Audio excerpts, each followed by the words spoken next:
Avant de démarrer cet épisode, je vous rappelle que pour montrer votre soutien au podcast, il vous suffit de vous y abonner via votre plateforme d'écoute préférée. Vous pouvez également nous laisser 5 étoiles et rejoindre Slice sur ses pages LinkedIn et Facebook. Bonjour à tous et bienvenue sur Slice, le podcast qui vous parle de l'entrepreneuriat. J'ai la chance d'être entourée quotidiennement par des gens tout à fait fascinants. Des hommes et des femmes, des entrepreneurs, des chefs d'entreprise qui se sont lancés avec la conviction d'avoir la bonne idée, la motivation, l'envie d'innover qui mèneront leurs entreprises et leurs équipes sur le chemin du succès. L'important c'est le voyage, semble-t-il, alors ce chemin, il m'intéresse beaucoup. Le résultat de ma curiosité, le voici, c'est Slice, le podcast. On parlera ici de réussite et d'échecs, d'innovation, d'industrie, de création et de reprise d'entreprise, et au final, de la vie, tout simplement. Bonne écoute.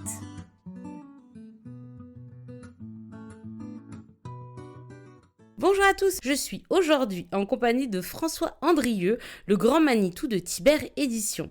Je suis très heureuse de pouvoir vous proposer un épisode dans lequel on lève un peu le voile sur le monde de l'édition et sur celui du livre. J'ai découvert Tiber lors de la parution d'Orgueil et Préjugés de Jane Austen, illustrée par Margot Motin. Depuis, c'est devenu une tradition familiale avec ma petite sœur Alexandra de faire la collection des livres Tiber et d'en avoir un tous les ans sous le sapin ou dans les cadeaux d'anniversaire. Merci donc à François de nous avoir accueillis, Axou et moi, et de nous avoir parlé de sa vie de patron, de sa famille, de ses recommandations littéraires, du choix de ses ouvrages et de ses illustrateurs et illustratrices, ainsi que d'une multitude d'autres choses que je vous laisse découvrir maintenant. Bonne écoute. Bonjour François. Bonjour. Merci beaucoup de me recevoir chez toi, chez Tiber Éditions, pour parler de ton parcours de chef d'entreprise et puis pour parler de cette belle maison d'édition qu'est Tiber. Comme tu le sais, on en a déjà parlé, j'ai une petite question traditionnelle pour commencer tous mes épisodes et j'aimerais savoir qu'est-ce que tu voulais faire comme métier quand tu étais petit. Je pense braqueur de banque. Ah, ah, c'est un bon projet. Enfin, voyou. Ouais. Voyou, Ouais. Vraiment? Oui, mais braqueur de banque, oui, pas tuer des gens, quoi. Ouais. Pas tuer des gens, juste récupérer l'argent. J'aime bien les films de casse, comme ça. D'accord. Des hold-up.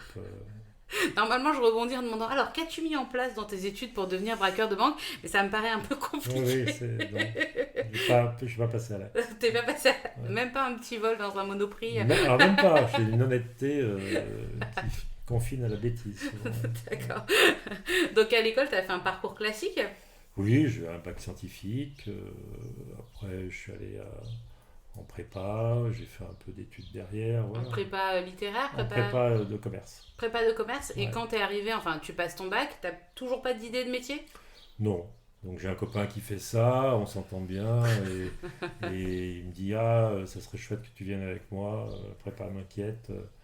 J'ai fait une demande, ils m'ont pris, j'y suis allé. Ouais. D'accord, t'étais dans quel...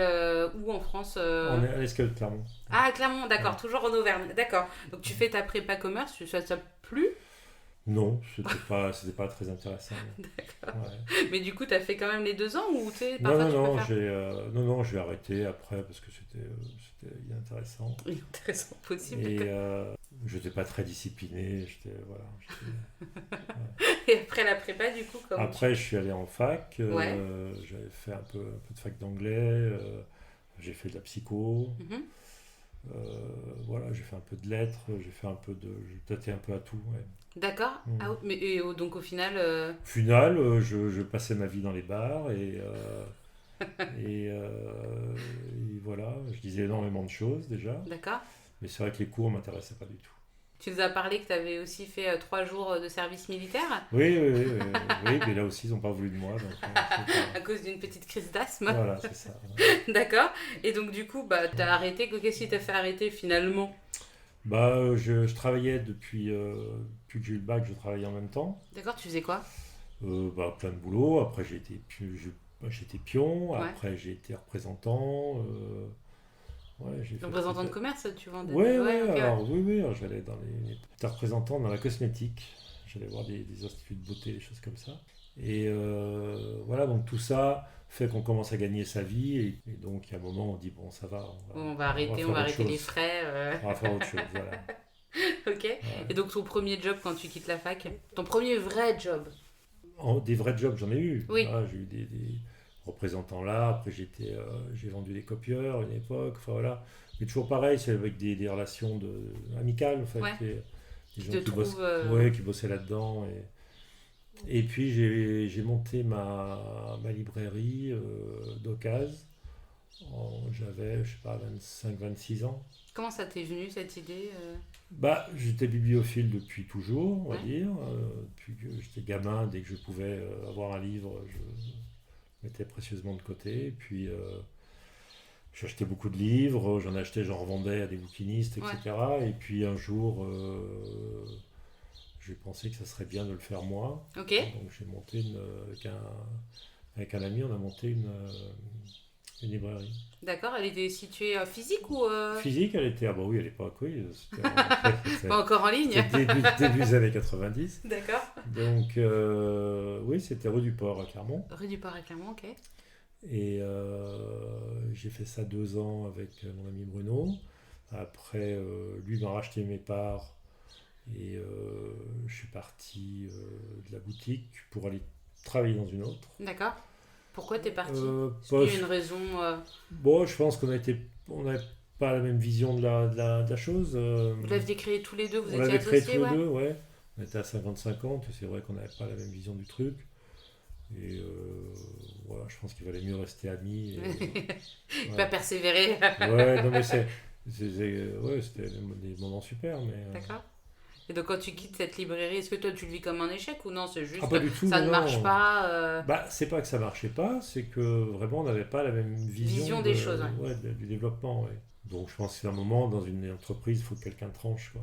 Et Et à 50-50, la gouvernance, elle est bancale. Ouais. en ayant cette librairie à toi, parce qu'on peut se dire, ah bah dis donc, c'est ton premier projet d'entrepreneuriat, Mm. est-ce que tu te sentais chef d'entreprise, patron, ou c'était Ah non, vraiment... non, non. c'était plus... Non, non, pas du tout. Non, on a monté un commerce plus qu'une entreprise. Et on avait envie d'accueillir des gens, ce qu'on a fait. Je pense que c'était pas mal. Après enfin, la librairie a pâti de son emplacement. D'accord. Année après année, la rue du Port s'est désertifiée. Et c'est vrai que je pense que là, il fallait bouger, quoi. Ok, elle existe toujours cette librairie? Non, il a tenu, je sais pas, 4-5 ans de plus, je D'accord, crois. ouais. Et après, bon, c'était quand même, en horaire, c'était assez violent, hein. On ouvrait du lundi matin 8-9 heures jusqu'au dimanche 13 heures. Parce que Ah oui. il y avait on faisait souvent pas mal de ventes. On a fait ça, bon, quelques temps, hein, parce qu'après, ça fait des horaires d'ouverture. Ouais. Mais il y avait la sortie de la messe à Notre-Dame du Port. Oui, je connais. Et c'est vrai que les gens s'arrêtaient, oui, c'était ouvert, il y avait des livres en vitrine, enfin voilà. D'accord, donc ça t'amenait du public en Oui, plus puis, des... oui, puis on était jeunes, on n'avait pas besoin voilà. On se relayait, donc on n'était pas le dimanche en famille, c'était pas encore Ouais. d'actualité, quoi. D'accord. Ouais. Et donc une fois que tu quittes cette librairie, tu fais quoi? Bah, après, je suis resté, je sais pas, peut-être 6 mois comme ça, à me dire je vais monter un autre projet. Et Ouais. puis j'ai un ami qui a toujours sa boutique sur Clermont, qui est bouquiniste, et qui m'a demandé de travailler avec lui, ce que j'ai fait. Et ça s'est super bien passé. Enfin, c'est quelqu'un d'adorable et puis un mec super. Ouais. Ok. Et quand est-ce que tu arrives à la librairie des Volcans? Alors, à Librairie des Volcans, j'y arrive en, je sais plus, 2003 ou oui, quelque chose comme ça, ouais. Ouais. 2003, 2004, 2003. C'est Je pense. c'est l'une. Alors, pour ceux qui connaîtraient pas la librairie des Volcans, c'était à l'époque où c'est toujours une librairie indépendante. Alors, c'était une librairie dite indépendante, mais enfin bon, qui dépendait d'un groupe quand même, Ouais. qui a été racheté plusieurs fois. C'était indépendant du temps de son créateur. Après, D'accord. je crois que c'est le groupe Bordas qui a racheté. Ah oui. Après Bordas, ça a été un autre groupe. Et moi, c'était le groupe Chapitre qu'il avait à l'époque, qui a été lui-même racheté par Bertelsmann, qui est un énorme groupe, Ouais. qui avait M6, RTL, tout ça à l'époque. Et puis Bertelsmann a planté les librairies en, je sais plus, 2013, je crois, 2014. D'accord. Donc toi, t'es toujours à ce moment-là, t'es toujours à Ouais, la librairie ouais, des j'étais Volcans. toujours là-bas, ouais. Mais quand ça s'est arrêté, j'étais en arrêt parce que j'avais eu un cancer à l'œil et donc j'avais perdu D'accord. mon œil.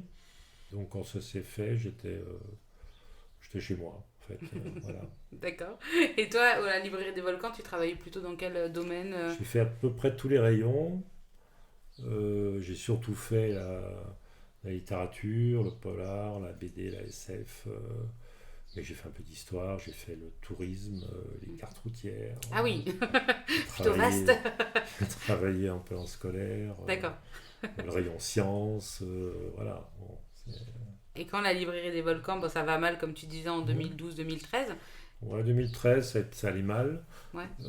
Ça allait mal depuis plusieurs années, hein, mais et en fin 2013, ils ont annoncé qu'il y avait un plan social, quoi. Ok. Et je crois que ça s'est arrêté vraiment mars 2014, je crois. Ah oui. Ouais. Et toi, pendant ce temps-là, tu as décidé... Bah moi, on m'a enlevé un œil en octobre, donc après il y avait quand même eu il y avait quand même des séquelles. Il fallait que je sois suivi, etc. Donc c'était pas.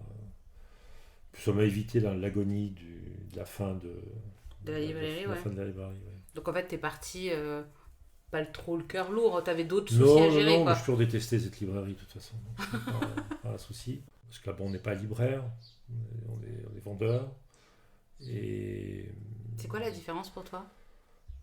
bah, c'est comme éditeur. Mon éditeur, on met des ronds, on fonde sa maison d'édition, ce que j'ai fait. Un libraire, il met des ronds, il met de l'argent, il va avoir une banque et il crée sa librairie. Voilà, Il fait la sélection, Et ouais, alors après les libraires, comme on les appelle, le font aussi, mais c'est pas pareil. C'est des employés de librairie, c'est des vendeurs en librairie. Voilà. D'accord. Moi, pendant 10 ans, au Volcan, j'ai été vendeur en librairie, je n'étais pas libraire. Pour ma classification à moi. Oui, pour ta classe, oui, pour les clients, on est des considération. libraires, Oui. Avec toute l'aura qu'il y a derrière, mais tout ça, c'est... Toute la connaissance, tout le... Oui, mais tout ça, c'est du pipeau. Hein. D'accord. Mais pour toi, t'es plus libraire que peut-être d'autres qui étaient juste des vendeurs, du coup. Non, non, je veux pas du tout cette prétention-là. Je dis juste qu'il faut rester à sa place et que quand on travaille en librairie, on est un vendeur en librairie et il y a d'excellents vendeurs en librairie qui sont d'excellents conseillers, c'est très bien. Mais libraire, c'est autre chose. Moi, je travaille tout de suite avec 700 ou 800 libraires. Dedans, il y a des gens qui mettent toutes leurs économies, qui travaillent 70 heures par semaine et pas 35, qui ont des soucis par-dessus la tête, qui le dimanche font de la compta. C'est ça, être libraire. C'est être libraire, c'est des la soucis. Globalité, ouais. C'est les soucis. La passion, elle passe vite. Les soucis l'emportent souvent. Le temps qu'on rembourse des crédits, voilà. Faut pas se voiler la face. C'est comme éditeur d'ailleurs. Ouais.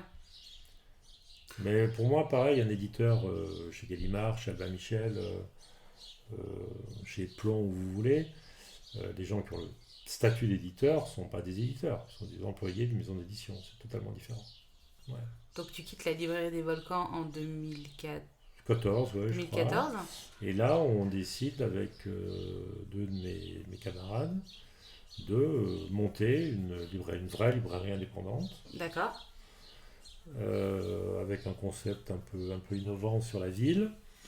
Donc on monte un projet, on va chercher des aides, on lève de l'argent. Comment tu fais? Comment tu t'y prends? Tu avais des connaissances ou tu tu tapes à non, porte? la première chose, on monte un projet nous, on écrit ça, on allait voir une banque et la banque nous a dit ok, on suit. Déjà. C'est bien, c'est une bonne base de départ. Et après, on suit le projet parce que ça leur paraissait intéressant, bien pensé, construit, etc. Bon. Après, on allait voir le Centre national du livre pour qu'ils nous fassent des prêts à taux zéro, comme ça se fait pour les librairies qui se montent. Donc le Centre national du livre, ça gère quoi en fait ça dépend du ministère de la Culture et des gros pourvoyeurs d'argent, de subventions ou de prêts à taux zéro pour des projets comme ça. Ouais. D'accord. Ok. Donc eux, ils sont bien, ils sont à Paris dans un bel hôtel particulier. On va les voir. Ça ne gâche rien. Ils sont charmants. C'est déjà bien. Et pareil, ils regardent le projet, ils disent ok, nous, on pourrait suivre ce projet-là effectivement. Super. C'est des grosses sommes parce que c'est des coûts de 100 000 euros chaque fois. Ah oui. Et après, on va voir un truc qui s'appelle l'ADELC. Ok. C'est l'association des. En gros, c'est les éditeurs qui font un pot commun. Ok. Ils donnent chacun un pourcentage de leur chiffre d'affaires qui est tout petit, Ouais. mais ça fait quand même beaucoup Oui, d'argent qui est après redistribué en taux zéro aux librairies qui se montent. En gros, les éditeurs aident les libraires à se monter. C'est un peu D'accord. logique parce que quand même, les premiers clients des éditeurs, c'est des libraires. Oui, Bon, bien sûr. vu que les éditeurs ne vendent pas sur Internet, Ouais. leur vendeur sur Internet, c'est Amazon. Bon. Ouais. Donc, en fait, ils créent leurs propres clients. Oui. Voilà. Et après, l'argent est remboursé, revient dans le pot et ça repart vers d'autres librairies. Ok. Et donc, Bon. eux, ils disent quoi? Voire, ils peuvent récupérer leur Oui. argent. Ah oui, ils peuvent reprendre Je leur crois billet. qu'ils Ok, peuvent, ouais. oui, je crois D'accord. qu'ils peuvent récupérer aussi. Si l'argent est remboursé, ils peuvent le récupérer. Ouais. Super. Ouais, Ok. je crois. Et donc, on va les voir et pareil, le projet est accepté. Donc, on a beaucoup d'argent et puis après, c'est là que les ennuis commencent. C'est que justement, la librairie des volcans s'est montée en scope. C'est quoi une SCOP pour un- les auditeurs Une SCOP, c'est une coopérative, c'est-à-dire qu'il y a 12 des 36 anciens employés qui sont mis derrière un syndicat qui était le syndicat de la librairie, D'accord. qui était la CGT au Volcan, et donc la CGT les a aidés à monter un projet de SCOP, a fait des bilans prévisionnels, a remué ciel et terre avec leur réseau pour qu'ils aient des aides, qu'ils ont eu évidemment, et donc le projet a pu se monter. Et nous, avec notre projet, on venait en concurrence de ça. Et là, c'est là que la politique se mêle à tout ça et on me dit non, tu peux pas monter ta boutique parce qu'on peut pas faire d'ombre à la librairie institutionnelle de la ville, quoi. Et ça continue, puis de bâton dans les roues en bâton dans les roues, il y a un moment où on a laissé tomber. Ouais. Ah ouais. Oui, mais c'est la vie, faut dire, c'est l'entreprise. Hein. D'accord. Et après, dans mon projet de librairie, il y avait un projet d'édition. Ok. En plus de la Oui, librairie. ça faisait partie de la librairie. D'accord. Dans la librairie, il y avait un gros espace librairie qui faisait 400 mètres carrés. Il y avait un restaurant. C'est une librairie régionaliste. C'est général. Généraliste, ouais. Oui, il y avait de tout, effectivement. Et il y avait donc un espace restauration et il y avait une maison d'édition. Voilà. Donc c'est pour ça que le projet était intéressant pour le Centre national du livre, la DELC, tout ça. Et donc j'ai gardé le projet d'édition et avec mon ami Thibaut, on a fondé Tiber. D'accord. Et donc après il faut faire des demandes pour retrouver de l'argent pour fonder Tiber ou non, là vous étiez... Non, là on a mis un petit peu d'argent chacun, pas beaucoup d'ailleurs. Ouais. Et avec 10 000 euros, on a fondé Tiber Édition. D'accord. Comment ça se passe concrètement pour fonder une maison d'édition? Il faut avoir des idées, il faut avoir des contacts. Après, on crée l'entreprise comme n'importe quelle entreprise. Oui, comme n'importe quelle entreprise, ouais. Et puis, c'était quoi l'idée derrière Tiber à la base? C'est ce qu'on fait tout de suite, c'est faire des livres illustrés, des livres qui n'existaient plus en librairie ou qui existaient peu. C'est-à-dire des livres où la forme était soignée, on voulait des livres cousus, on voulait des livres cartonnés, on voulait des livres toilés. Alors on voulait refaire des classiques aussi parce qu'on s'est dit qu'il n'y a pas de raison que les classiques soient cantonnés aux poches. Et on pensait qu'il y avait un secteur de clientèle qui était là, quoi. D'accord. On pensait que c'était notamment un secteur très féminin. Et on se disait, voilà, il doit y avoir quand même pas mal de gens, dont beaucoup de femmes, qui ont envie de faire une bibliothèque choisie. C'est-à-dire des beaux livres, choisissent les textes et elles ont ça chez elles ou chez eux. Et c'est des gens qui ne vont pas se séparer du livre. Voilà, c'est un livre qu'ils vont garder. D'accord. Ah oui, un livre de collection, quoi. Voilà, donc le but c'était un peu faire ça. C'est toujours pareil, un peu de bibliophilie, un peu d'expérience en librairie, quoi. D'accord. Et tu commences par sortir quel livre? Comment tu choisis? Parce que vu que c'est des livres illustrés, donc le premier c'était un livre... C'était un carnet d'artiste. C'est un carnet d'artiste. Florent Chavouet, je le connaissais bien et c'est vrai que quelqu'un dont j'aime beaucoup le travail. Et il avait fait un boulot sur le festival de jazz de Clermont, qui s'appelle Jazz en tête, et il avait comme ça plein de dessins dont il faisait rien.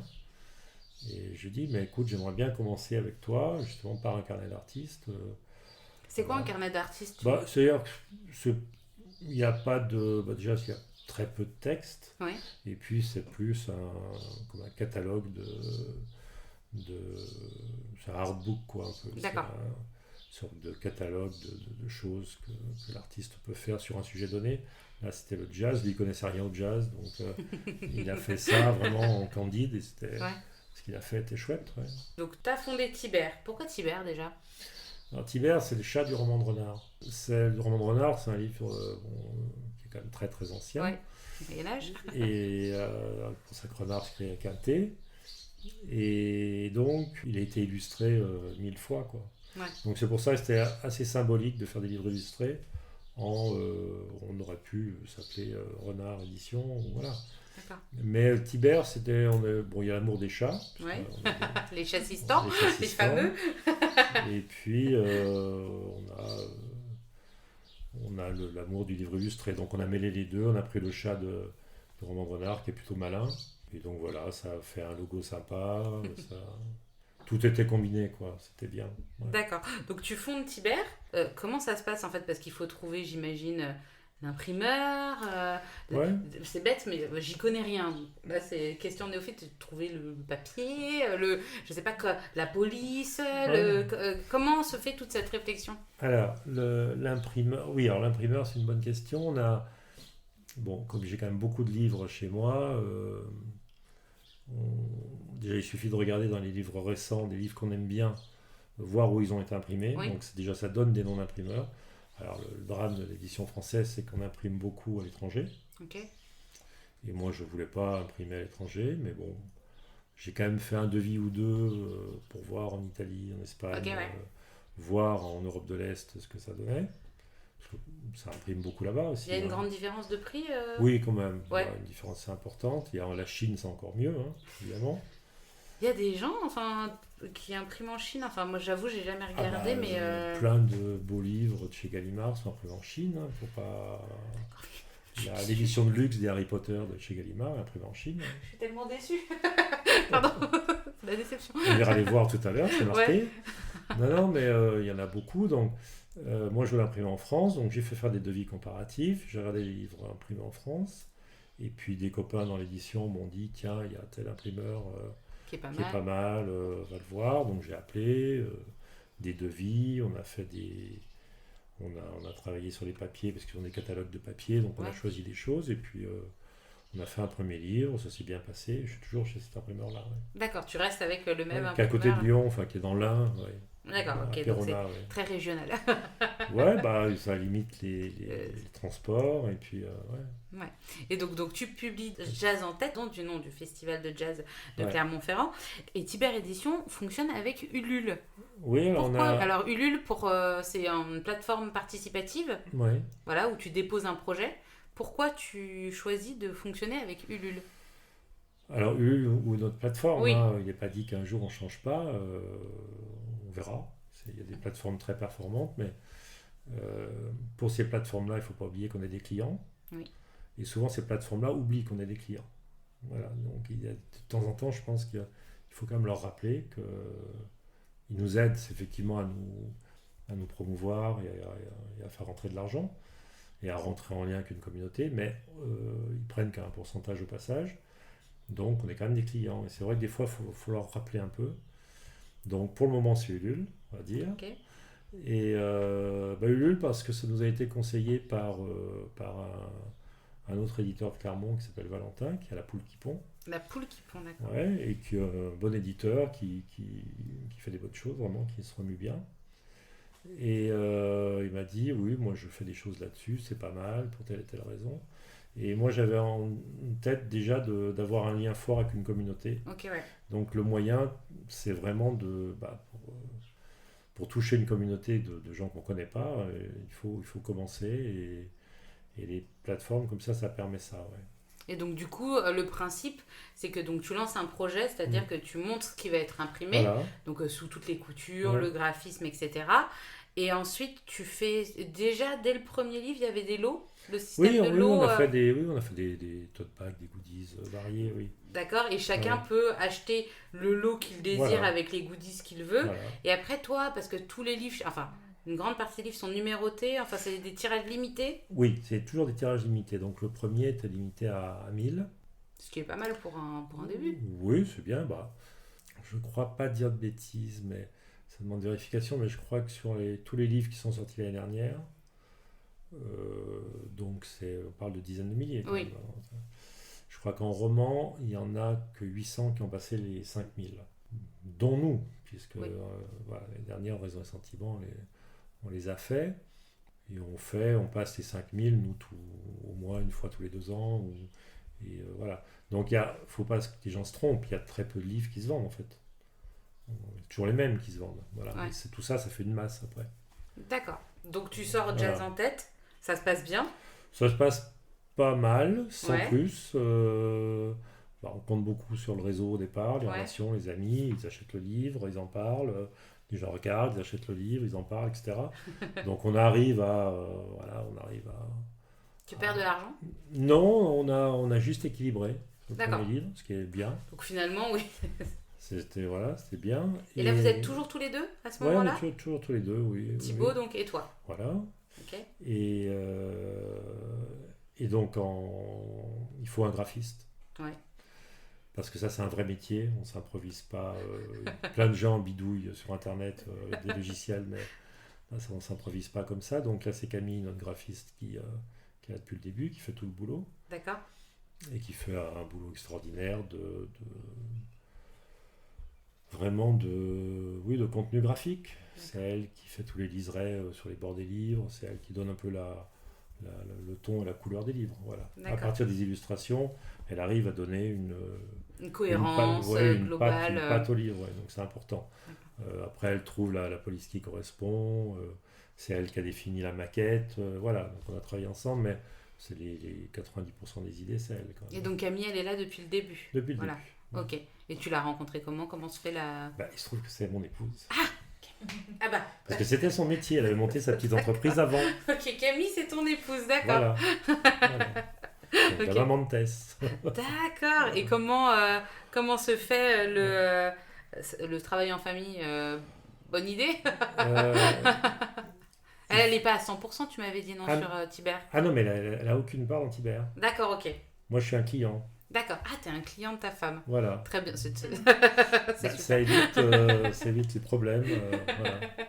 D'accord. Et elle vient, à la base, elle travaille tu m'avais dit, dans le milieu de la musique Elle a classique. beaucoup de gros clients en musique classique. Ouais. D'accord. Ouais. Ok. Pour des gros Des festivals. gros festivals, des concours de musique classique importants. Ouais. D'accord. Ouais. Et donc, elle a la petite activité Tibère. Voilà. je dois être son peut-être 3e client. Ouais. Ah oui, quand même. C'est pas mal. Voilà. C'est pas mal quand même. Et donc après Jazz en tête, comment tu prends le choix, comment tu te fixes sur le choix des ouvrages que tu vas publier? Est-ce que tu as déjà la liste en tête pour plusieurs années? Ou comment tu fais le choix où là je vais publier Orgueil et Préjugés de Jane Austen, ou comment ça se fait? Orgueil et Préjugés, oui, ça faisait partie d'une liste qu'on avait faite, effectivement. Et d'autres titres comme ça, qu'on a fait après d'ailleurs. Bon, les autres, on avait Orgueil et Préjugés, Raison et Sentiment Ouais. pour Austen. On avait Les Sœurs Brontë, effectivement, puis il y en a d'autres qu'on va faire. On va faire Dracula, on va faire. Voilà. Donc, après, il faut trouver les illustrateurs. Oui. Le problème, c'est ça. C'était ma question d'après. Et là, en regardant un jour notre bibliothèque, Camille me dit, parce que je dis, il faudrait qu'on arrive à détonner un peu sur Orgueil et Préjugés, que ça ne soit pas uniquement un copier-coller des films. Voilà. Et donc, elle me dit, ça serait chouette que ce soit Margot Motin qui le fasse, parce qu'on avait toutes ses BD à Margot. Oui. Et ça trottait un peu dans ma tête. Et puis, voilà, quand ça a été mûr dans ma tête, j'ai contacté Margot. Elle a accepté assez vite. Tu la contactes comment? Je l'ai contactée par mail. Par mail, ok. Ouais. Et elle a accepté assez vite. On s'est parlé au téléphone et voilà. Naturellement. Et là, ouais, enfin, je pense, je sais pas, elle a été emballée, je sais pas. En tout cas, elle a été intéressée par le projet au départ. Ok. Et après, elle s'est vraiment pris au jeu du décalage entre le texte et ses illustrations à elle. Ouais. Donc, ça a bien marché. Là, on a fait une autre campagne Ulule de prévente. Oui. C'est-à-dire que nous, on ne demande pas d'argent, à part pour le premier, où j'avais fait cette erreur-là. En fait, nos projets sont financés avant. Oui. Donc, que sur Ulule, ça marche ou pas, les projets sont financés, ils vont se faire. Mais les gens peuvent avoir des choses qu'ils n'auront pas forcément après en passant par Ulule. Oui, avec Donc, les goodies, avec les les sacs, les goodies. machins, tout ça. Puis même, il y a... on participe vraiment à quelque chose quoi, en faisant Ouais. ça. Voilà. Un projet, on a Ouais. l'impression qu'on monte Voilà, c'est le ça. livre en même Et- temps parce qu'on suit toutes les étapes aussi en Oui, soi. puis on les écoute Voilà, c'est ça. beaucoup. Au départ, notamment sur les traductions, j'ai eu beaucoup de remarques justifiées sur les traductions. Et c'est vrai que depuis, je fais beaucoup d'efforts. J'achète des traductions, de très bonnes traductions, notamment chez Gallimard ou chez Grasset la dernière fois. Et voilà. Ça vient de l'écoute que j'ai eue de la communauté. Ouais. Donc avec Margot, on a fait Orgueil. Et je ne sais plus, on en a vendu 1000 dans la journée, je crois. Oui, parce que sur Ulule, je crois que vous êtes à peu à 4000. Ouais, à peu près, ouais, entre 3500 et 4000. L'objectif, c'était 300 ou quelque chose comme ça. Oui, parce que Du coup, c'est 80 000. faut rester toujours un peu... Prudent. Non, je pense qu'il y a puis il y a des stratégies aussi, mais je pense qu'il faut savoir rester à sa place. Donc en fait, tu imprimes ce qui est commandé sur Ulule. Et quelle est la part aussi que tu imprimes à côté pour tes librairies? Parce qu'au début, tu commences avec combien de librairies? Au départ, on avait, je sais plus, 60 librairies. Ah oui, mais quand même. Ouais, il y a des Pour un gens... petit début, quand tu crées Tibère, d'avoir déjà 60 librairies, Oui, c'est pas mais mal. il y a des libraires sympas, il y a des libraires qui savent travailler, et puis il y a des libraires qui croient en ce qu'on fait, donc du début. Alors que c'était pas facile, le livre de jazz était très difficile à vendre. Bon, on l'a vendu quand même, donc... mais... non, Tu les as démarchés de par tes contacts, etc. Oui, ou, puis bon, mais enfin, comme j'ai été libraire longtemps, enfin, selon le terme générique, J'ai failli te le dire. Non, vendeur. voilà. Oui, mais si je dis à un libraire que j'ai été vendeur pendant 20 ans, il va pas me prendre mes livres. Donc, non, je connais bien le métier, je connais Ouais, la musique. mine de rien, Voilà. ouais. Donc, je sais ce qu'ils attendent, je sais ce qu'attend un libraire. Il attend des livres qui vont se vendre et de la remise, voilà, et de l'échéance. C'est-à-dire payer les livres le plus tard possible, payer le moins cher possible, avec des livres qui se vendent tout seuls. Voilà ce qu'attend un libraire. Il attend pas un prix Nobel de littérature, un libraire. Il attend parce que librairie, il faut que ça tourne, quoi. Ouais. Et comme me disait un ami libraire que j'aime beaucoup, avec qui je travaille toujours, si on vendait que ce qu'on aime, on crève de faim. Ah oui, tu m'étonnes. Bah oui. Donc voilà, une fois qu'on a compris ça en librairie, ça va mieux déjà. Ça va mieux. Donc tu commences avec 60 librairies. Ouais. Orgueil et Préjugés fait un tabac. Oui, alors là, pareil, je vois... Au départ, je pensais le tirer à 2000 exemplaires. Ouais. Et bon, on en vend 1000 le premier jour. On finit à 3004, je crois. Ouais. Et donc, on dit on va tirer à 5000. Et c'est donc les 1005 qui restaient à peu près. On les réserve aux libraires. Oui. D'accord. Et c'est de là qu'est venue ma stratégie commerciale, on va dire, enfin, ou éditoriale. On travaille, nous, sur la rareté, quoi. D'accord. Ouais. C'est-à-dire qu'il n'y a pas de... Par exemple, Orgueil et Préjugés, le jour où c'est fini, est-ce Là, que alors, c'est réédité ou... On l'a réédité, hein, il est toujours D'accord. disponible. Oui. Mais c'est le seul qu'on ait réédité comme ça en permanence. Dès qu'il est épuisé, on le réédite. Enfin, parce qu'ils se vendent toujours, tous les jours, j'en vends. Donc on peut pas aller contre d'un point de vue financier. Et surtout, on peut pas aller contre d'un point de vue humain. Enfin, je veux dire, Oui. si on en est là aujourd'hui, c'est quand même en grande partie grâce à Margot, à son talent, à sa communauté, et aux gens qui aiment ce titre. Ouais. Alors, ils l'aiment pour des raisons différentes. Beaucoup, on n'avait vu que les films. beaucoup avaient lu les livres aussi et les ont en 6 éditions. Oui.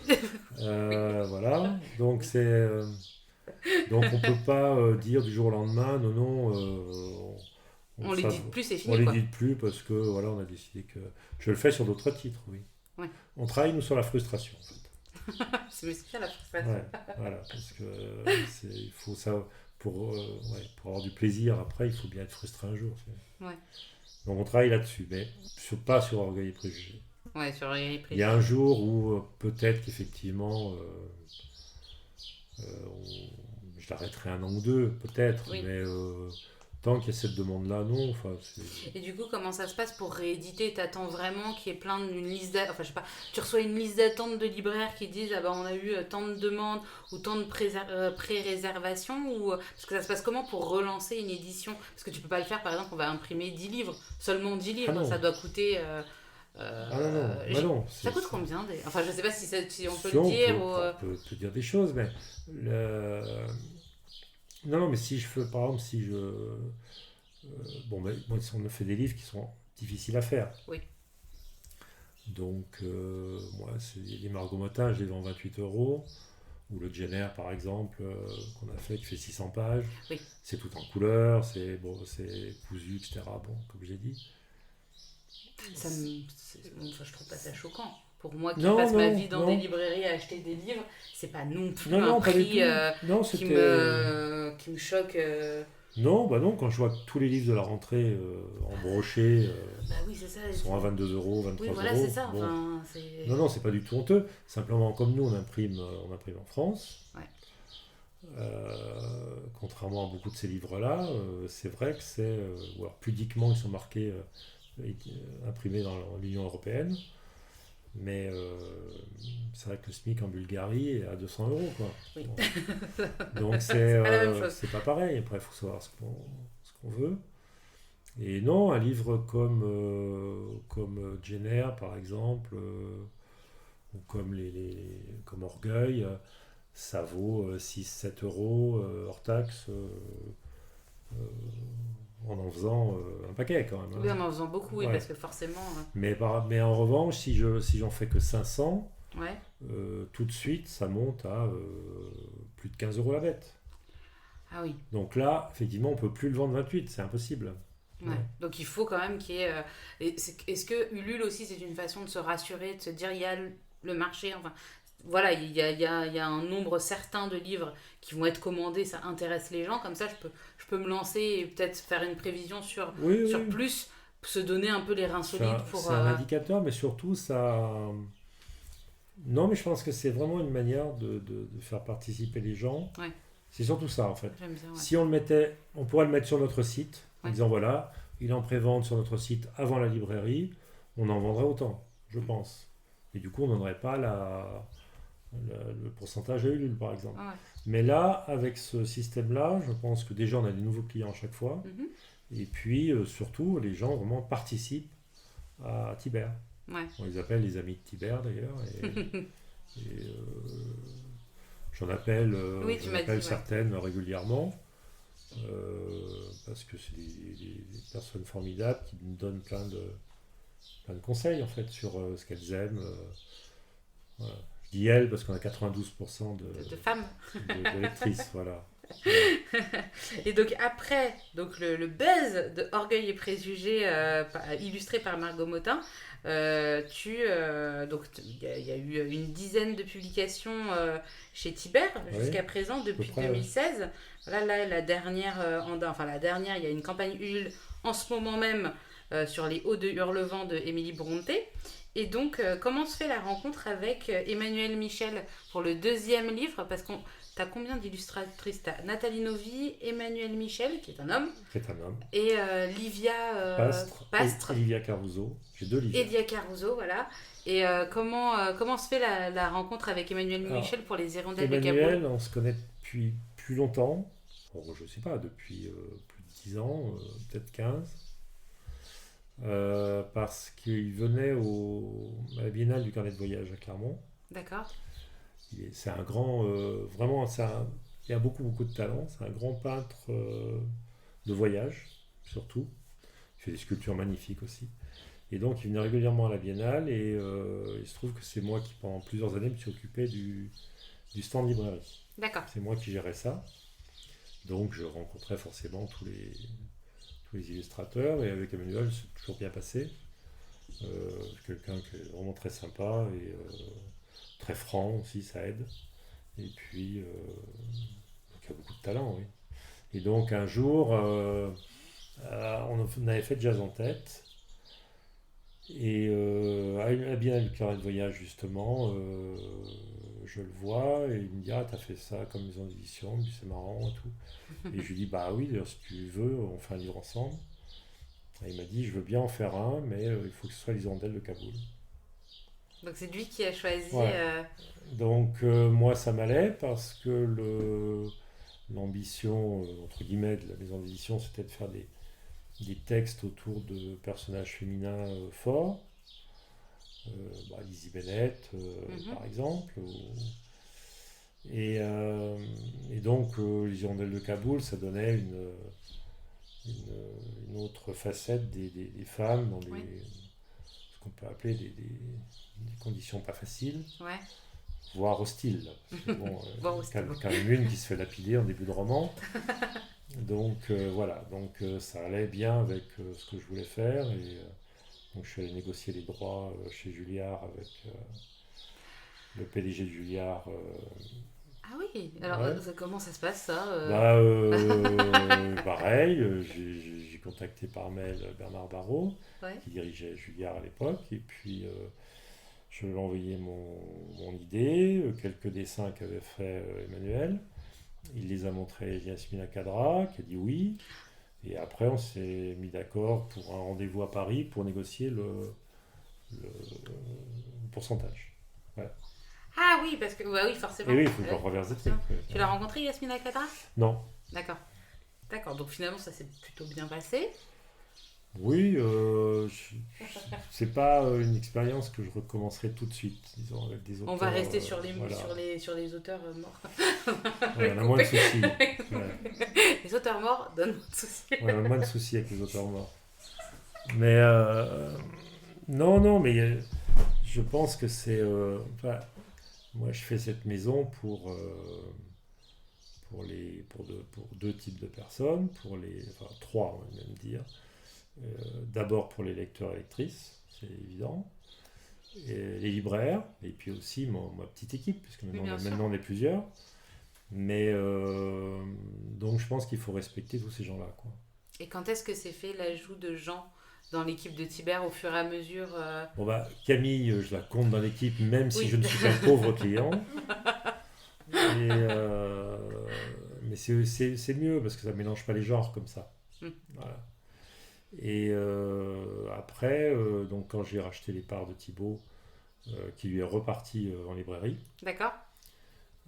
Il a sa propre librairie? Non, il travaille dans une librairie. D'accord. Ouais. Et c'est un très bon libraire, un très bon vendeur de livres, vraiment. Quelqu'un qui connaît bien le métier. Il est à Clermont-Ferrand? Oui, à Clermont. Donc si vous voulez des conseils, allez voir Thibaut. Thibaut chez Cultura. Chez Cultura. Et à Aubière. Et non, c'est quelqu'un qui connaît très bien les genres, dans les littératures de genre, notamment en SF, en fantasy, en polar, en BD, il connaît énormément de choses et c'est quelqu'un qui est à l'écoute de beaucoup de choses. Non, c'est vraiment quelqu'un de chouette. Ouais. Et donc là, je me suis retrouvé seul parce que moi j'étais ici au milieu de l'Allier et quand même très éloigné de tout. Ah c'est oui. et bon, c'était pas facile de travailler à deux en étant à 1h30 de route, voilà. Et donc après, il a fallu trouver de l'aide parce qu'on montait quand même en charge. Et donc j'ai pris Lucie qui est à la communication et Marine qui s'occupe de Tibère pour la région parisienne. D'accord, donc elle est basée à Paris. Et c'est vrai que elle était en charge de créer des événements en 2020. Donc là, ça a été compliqué. Mais là, on va se rattraper. Voilà, donc on a fait un truc en 2021 à la librairie Marouani à Paris, qui est une super librairie avec des gens très motivés, vraiment. De toute façon, sur le site de Slice, il y aura un article qui te sera dédié. Donc, toutes les librairies dont tu parles, les maisons d'édition, etc., je mettrai un petit lien pour les gens qui veulent en savoir plus voilà, dans l'article. Et ils pourront voir. Maroni, c'est vraiment une chouette librairie. Bon, il y en a d'autres à Paris et ailleurs. Mais il y a des gens vraiment que j'aime particulièrement dans la librairie. Ouais. Je ne vais pas les citer parce que les autres ne vont pas être contents. Il faudrait tous les citer. Non, mais blague à part, je sais pas, il y a un peu plus de 50-60 libraires, je pense, avec qui j'ai vraiment des liens, on va dire. On n'est pas là juste pour eux acheter mes livres et les vendre et moi faire des livres et leur proposer. Je pense qu'on est un peu dans la même démarche. Voilà. Après, avec les autres, ça se passe bien aussi. Oui, bien sûr. Mais c'est plus de l'achat-vente. Ouais. Est-ce que tes livres sont disponibles sur Amazon ? Et non. Non. Amazon, il propose des contrats aux éditeurs comme moi qui sont très durs. On a de la visibilité, ils vendent des livres, il n'y a aucun doute. Après, ils prennent 50% de remise, il y a beaucoup de frais, annexes, c'est-à-dire que tous les envois sont à charge de l'éditeur. Ah oui. Et ça l'auteur, lui, s'en fiche. Ce qu'il veut, c'est que ces livres soient... C'est vrai que si on n'est pas présent sur Amazon, souvent on n'existe pas. Oui. Donc les gens me disent vos livres sont épuisés, parce qu'on ne peut pas les avoir sur Amazon. Parce qu'Amazon les présente quand même. Oui. Donc, ils sont présentés même momentanément indisponibles. C'est ce qui est marqué. Donc les gens pensent qu'ils sont épuisés. D'accord, mais c'est juste que peut-être par... Ah oui, d'accord. C'est juste qu'on ne travaille pas avec eux. D'accord, voilà. Je ne savais pas ça. D'accord. Mais ils les présentent quand même. Donc beaucoup de gens me disent c'est dommage, ta livre il est épuisé. Je leur dis non. Non, il y en a encore, venez. Donc sur Instagram, des fois, d'où l'intérêt des réseaux sociaux. Ouais, de beaucoup communiquer. Puis je pense que par rapport aux libraires, c'était normal de ne pas travailler avec Amazon. Ouais. Ok, donc on était resté sur Les Hirondelles de Kaboul, et puis après sort Mrs. Dalloway, illustré donc par Nathalie Novi, que j'ai découvert donc, grâce à Tiber Édition. Ouais. Comment se fait la rencontre avec Nathalie Novi ? Alors, elle a fait beaucoup de livres. Elle a fait, à l'époque, je sais pas, plus de 60 livres. Et c'est quelqu'un qui a un talent incroyable. Elle est peintre. Oui. C'est très beau, hein, ces elle dit qu'elle est peintre littéraire, ce qui est tout à fait exact, je trouve. Et elle n'est pas illustratrice, elle est peintre littéraire, vraiment. Et non, elle est formidable. Puis humainement, c'est vraiment quelqu'un de chouette.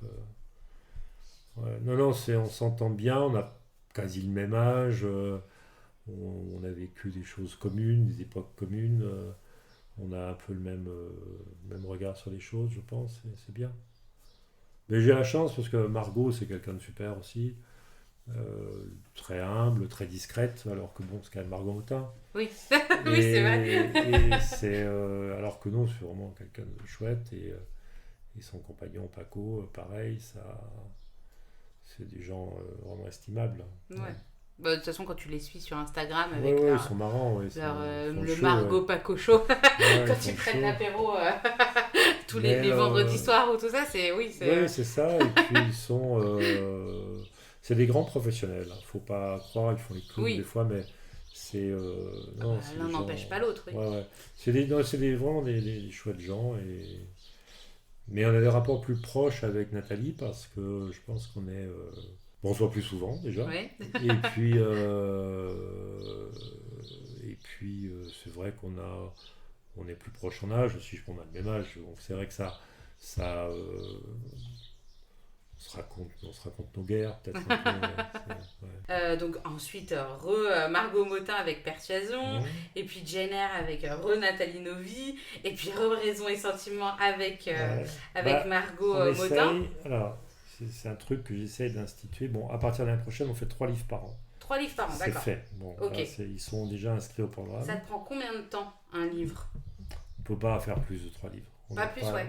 pas les capacités de faire plus. Ok. Ou alors, il faudrait que j'embauche quelqu'un. Bon. Ce qui va être le cas, je pense. Appelle la candidature. Non, mais c'est trop tard parce qu'on a une stagiaire qui est super et qui est là pour 6 mois, et je pense qu'on va tout faire pour la garder. Ouais. Ah. Elle est déjà au courant ou elle l'apprend? Oui, là, Félicitations. J'ai évoqué les choses déjà, on verra. Donc 3 livres par an, c'est... Ouais, donc jusqu'à présent, j'essayais toujours de faire un livre un des livres de l'année, avec au moins toujours une illustratrice de l'année d'avant. D'accord. C'est pour ça qu'on a fait Nathalie, Margot, Nathalie, Ok. tout en intercalant avec d'autres, puisque Mm. bon, voilà. Mais et là, l'année prochaine, on va refaire pareil un livre avec quelqu'un qui a fait un livre avec nous cette année. D'accord. Sans spoiler. Et comment tu rencontres Livia Livia Pastre, Livia Pastre, la voilà. première des Livia, Donc oui. avec Roméo et Et Juliette, Juliette. bah, elle m'a envoyé un portfolio et je trouvais ça chouette. Elle avait vu les parutions avant Ouais, et puis elle s'est dit je vais ouais. candidate, enfin voilà, spontanée. Ouais, c'est ça. Elle m'a dit voilà, j'aimerais bien illustrer un livre. Moi, je fais ça comme travail. Et je trouvais ça beau. Je l'ai appelé et on a discuté beaucoup. Et on a fait Roméo et Juliette. Tu On a savais dit... déjà que tu voulais faire Roméo et Non, Juliette? alors c'est plus une idée à Livia et on a discuté ensemble beaucoup. J'étais pas parti sur du théâtre parce que le théâtre c'est quand même très C'est dur à compliqué, vendre. ouais, Et on est quand même là pour vendre des livres aussi parce il y a la passion, mais bon, il faut ouais. quand même vendre des livres. Et elle a su me convaincre que c'était chouette de faire du théâtre. Et je lui ai dit d'accord, si on fait du théâtre, on fait une œuvre magistrale, quoi. Donc elle m'a dit, ouais, ça serait, t'es bien parti sur Roméo et Juliette. J'ai dit ok. Ok. Donc reprendre à rediscuter des personnages, tout ça. Après, je sais pas si c'est encore le cas parce que ça fait très longtemps que je suis pas allée à l'école secondaire, au lycée, au collège, mais c'est vrai qu'on nous faisait quand même beaucoup lire du théâtre, etc. Je sais plus si c'est le cas, mais les gens de ma Mhm. génération, on avait l'habitude quand même de lire du théâtre, non? Oui, alors je sais pas si c'est toujours le cas vraiment. Je crois que c'est Le compliqué. Cid, les trucs Ouais, je comme crois que c'est ça, compliqué. c'était. Je crois maintenant, le site Bérénice et tout ça, je crois que C'était je- pas les trucs les plus joyeux du monde, on est Non, bien non, mais d'accord? même, je Mais crois. on avait été formés, on nous montrait les Oui, oui, films oui. aussi, les Ouais. adaptations. Je me souviens, c'était quoi? C'était une pièce de Molière adaptée en langue, pas langue vernaculaire, je sais pas pourquoi j'ai dit ça, mais en langue un peu de la rue, Ouais, etc., adaptée, réécrite. ouais. Ça me plaît pas trop hein, quand c'est réécrit. Mais bon, Oui, oui, c'est une interprétation, on va dire. Mais bon, voilà, c'était pour le théâtre adapté, le oui. Ouais. théâtre de Molière adapté au langage jeune des années 2000, on va Ouais, dire. ouais, ouais. Donc on avait un peu Ouais, ils cette... sont en train de réécrire, là. Enfin, ils ont réécrit, je crois, 4 ou 5 pièces de Molière. Je crois que c'est le ministère de l'Éducation qui a commandé ça pour justement que ce soit plus facile. Ouais. Ce qui est. Enfin bon. C'est une blague, c'est vrai? Oui, c'est vrai, ouais. Ouais, c'est vrai. Mais bon, ils avaient bien réécrit le Club des 5, donc tout est possible. Moi je suis vraiment ça, c'est des choses Mais qui me non, dépassent. moi je suis trop vieux pour ça maintenant. Ouais. Je suis trop vieux pour entendre des choses pareilles. Mais Donc moi aussi c'est, ça touche mon petit cœur. ouais, ouais. Je me dis c'est pas possible, c'est pas vraiment, on Ouais. lit pas vraiment sa Surtout façon d'écrire, que c'est pas juste parce que je vois même Jenner par exemple, Ouais. on l'a beaucoup vendu à des ados, visiblement, en section jeunesse des grandes librairies, ou des petites d'ailleurs. Visiblement, il y a beaucoup d'ados qui en ont acheté, qui l'ont avalé, qui ont avalé 600 pages d'une littérature fin 19e, Oui, c'est possible. traduite au cordeau, voilà. Donc c'est possible, ouais. C'est possible, C'est possible, mais il faut demander à tout le monde de travailler, il faut que les profs travaillent aussi, il faut que tout le monde travaille, il faut que le ministère travaille, voilà. Donc c'est compliqué. Voilà. Ok. Mais c'est possible. Oui, oui. Je pense que c'est même faire injure aux enfants de faire ça. Mais, De leur prémâcher ouais, je pense que c'est. un Ouais. texte classique, enfin. Oui, moi j'étais avec des petits paysans, quand j'étais moi-même un petit paysan, entre guillemets, hein. Oui, oui. Mais là où j'ai fait mon collège et en pleine campagne, oui, tout le monde comprenait de quoi on parlait. Ah oui. Donc c'est tout à fait possible. Tu vas pas réécrire Pagnol, tu vas pas réécrire Druon, tu vas pas réécrire. Si, je pense qu'on va les réécrire ou on va arrêter de les lire. Oui. Ouais. Ok, bon. Non, mais à terme, à l'école, je parle, oui. Ouais. Après, il y a un appétit. Je crois que le gouvernement a mis la lecture comme cause nationale, hier, avant-hier. Bon, c'est bien qu'il y a un problème. Hein. D'habitude, les causes nationales, c'est le handicap, c'est l'alcool au volant, c'est voilà. Maintenant, c'est la lecture, donc voilà, on en est arrivé. Ouais. Bon, c'est pas grave, on va leur proposer des super beaux livres, comme ça donnera envie de se replonger dans les classiques. C'est vrai, moi j'avais presque envie de proposer un truc comme ça pour des collégiens, faire un petit texte classique, le proposer pas très cher, etc. Mais bon, ça serait pas accepté, mais oui, je pense je pense que l'exigence, c'est le respect aussi des élèves. Ouais. Ouais, si on est exigeant, ça veut dire qu'on respecte les élèves. Et si on mâche le travail, ça veut dire qu'on ne le respecte pas. Mais bon, ça c'est... C'est comme si on leur enlevait un droit, quoi. Voilà, je trouve ça, oui, ça fait un peu comme si... Toi, t'interviens dans le podcast comme ça. Non, mais discussion... Mais là, elle a raison. Tu couperas, Marc, je t'écoute. Elle a raison. Non, mais moi je suis un vieux monsieur, si on veut dire. Ouais. D'accord. Mais peut-être aussi qu'il n'y a pas cette sensibilité. Je sais pas, nous on a été élevés déjà par des gens qui lisent beaucoup. Mon père qui publiait aussi beaucoup d'articles, beaucoup de livres très techniques, etc., des méthodes pédagogiques, enfin voilà, donc vraiment des gens intellectuellement, voilà, peut-être qu'il y a aussi moins de formation, de goût, de cet amour de la lecture, des petits, peut-être cette habitude. Non, je crois pas, qu'on n'a jamais vendu autant de livres jeunesse pour les tout petits, et puis après, il y a un moment où les gens lâchent, quoi, et puis... je pense que c'est l'école responsable de ça. Ou peut-être que les professeurs, moi j'ai eu des profs de littérature absolument merveilleux, enfin je veux dire des gens qui parlent d'une œuvre et qui nous transportent, enfin voilà, on a juste envie de les écouter pendant des heures et de se plonger dans un texte qui peut-être au départ nous paraissait un petit peu nébuleux. Peut-être aussi qu'il y a, oui c'est sûr que l'école, peut-être que les profs ne donnent pas assez envie. Oui, je pense qu'il y a un problème à l'école. Ok, bon ben Molière réécrit, j'irai lire ça juste pour me faire du mal. Alors on était sur Livia Pastre, qui a proposé ses dessins et qui tu voulais une œuvre magistrale de théâtre, donc Roméo et Juliette. Et donc moi j'ai fait l'erreur parce que je pensais qu'il n'y avait qu'une seule Livia, mais en fait il y a deux Livia. C'est le hasard. Ouais. Et Livia Caruso a fait, je crois, la même démarche et t'a proposé ses dessins. Elle m'a envoyé un mail avec 3 dessins, je crois, et je l'ai rappelé en lui disant voilà, il y a du talent, je pense, et on peut faire quelque chose ensemble. Ouais. D'accord. Et donc avec elle, c'est là où vous avez publié donc Oscar Wilde, le portrait de Dorian Gray, le deuxième homme auteur chez Thibert. Et donc en ce moment, il y a une campagne Ulule qui est ouverte pour Thibert, donc c'est sur les Hauts de Hurlevent de Émilie Bronté, donc illustré par Nathalie Novy. Voilà. Encore. Et donc comme tu le disais là pour 2022 les sorties sont, il reste encore une sortie pour 2021 ou non? Non. 21 c'est fini, c'est bon. Il y en a 3 de programmés pour 2022. Et puis tu nous as parlé peut-être de Dracula. La Dracula, Dracula de Bram Stoker qui va être ça sera pour avril-mai prochaine. Super, on a hâte. En janvier, ça sera un grand texte français. D'accord. Français ? Ouais. D'accord. Un grand texte français, illustré par quelqu'un que j'ai pris suite à l'appel à projet. Et quelqu'un que j'aime beaucoup. Voilà, c'est une jeune femme qui a beaucoup de sensibilité aussi. J'aime beaucoup ce qu'elle fait. Et là, je pense qu'elle va faire des choses assez différentes de ce qu'elle faisait avant. Ok. Et je pense que ça va être un beau livre. Ouais. Ok. On a hâte de découvrir tout ça sur Ulule ou sur une autre plateforme. Ou sur une autre plateforme. Voilà.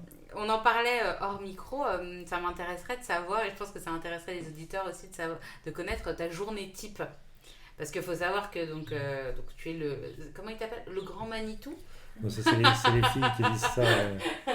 Le grand Manitou de Thibert, et puis on en parlait, tu nous parlais d'aller déposer des colis à la poste, etc. Donc comment ça se passe en fait ta journée de patron d'une maison d'édition ? Tous les matins, je m'occupe des expéditions. Donc je prépare les factures, des bons de transport, je fais les colis. Donc en ce moment, il y a Morgane qui m'aide, Morgane qui est notre stagiaire. Ouais. Et qui est formidable.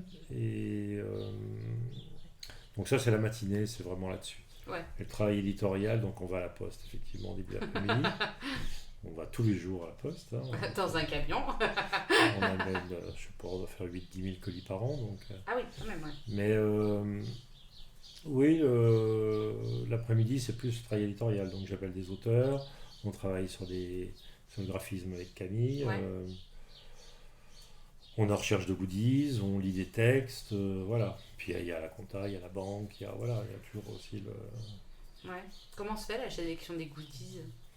Bah, là, on essaye d'en mettre des nouveaux à chaque fois. Oui. Donc ça devient compliqué. Et puis, alors c'est jamais compliqué, mais toujours une histoire de coût en fait. Oui, bien sûr. Parce qu'on pourrait faire des trucs super, il y a des choses que j'ai très envie de faire, mais qui sont impossibles à faire pour une structure comme nous. Okay. Comme quoi, par exemple ? Bah, il y a un truc que je voulais proposer, c'était faire des livres en cuir. C'est-à-dire, je voulais faire un tirage de tête en cuir, au lieu de faire une toile, faire un cuir, et voire faire peut-être même tout cuir. Ouais. Avec une vignette collée ou une incrustation en cuir. Mais bon, ça résiste pas au devis, quoi, en fait. Voilà. Ok, c'est trop... Bah, ça, c'était pour être vendu prix coûtant. Ah oui. On voulait pas faire de marge dessus, c'était vraiment faire de l'image, faire plaisir aux amis de Tibère. Ouais. Mais même là, c'est trop cher. Peut-être que le cuir, tu te serais peut-être fait cuir vegan ou cuir. Bah, là, tu te serais peut-être. Peut-être que c'est une chance, parce que tu te serais peut-être fait taper les doigts par. Ouais, je sais pas. Je suis pas là-dedans. T'es pas là-dedans, non. d'accord. J'en habite à la campagne, très à la campagne. On est très heureux là, et c'est vrai que nous, on n'est pas dans le véganisme. Non. D'accord. Ouais. Okay. Mais j'ai rien contre eux, mais c'est vrai que je comprendrais mal qu'on attaque une maison d'édition pour ça. Mais je sais que c'est possible, oui, effectivement. Ouais. Je sais que c'est possible. Après, il y a toujours du cuir industriel qui existe, oui. Enfin du faux cuir. Ou de la récupération aussi. Oui, il y a de la récupération, mais oui, on pourrait imaginer ça. Si un jour je fais ça, de toute façon... C'est encore plus cher. Oui, c'est ça. Ça coûtera encore plus cher. C'est que, de toute façon, on fera toutes les options pour... Ouais. D'accord. Tu nous parlais tout à l'heure de la différence entre la distribution et la diffusion. Est-ce que tu peux nous faire un petit point Oui, donc la diffusion, c'est les représentants qui vont présenter le catalogue des maisons d'édition en disant voilà, il y a telle et telle nouveauté à telle date. Et attention, il faut en prendre beaucoup parce que c'est formidable. Donc, c'est bien ça. Ils disent ça pour tous les livres, ou presque.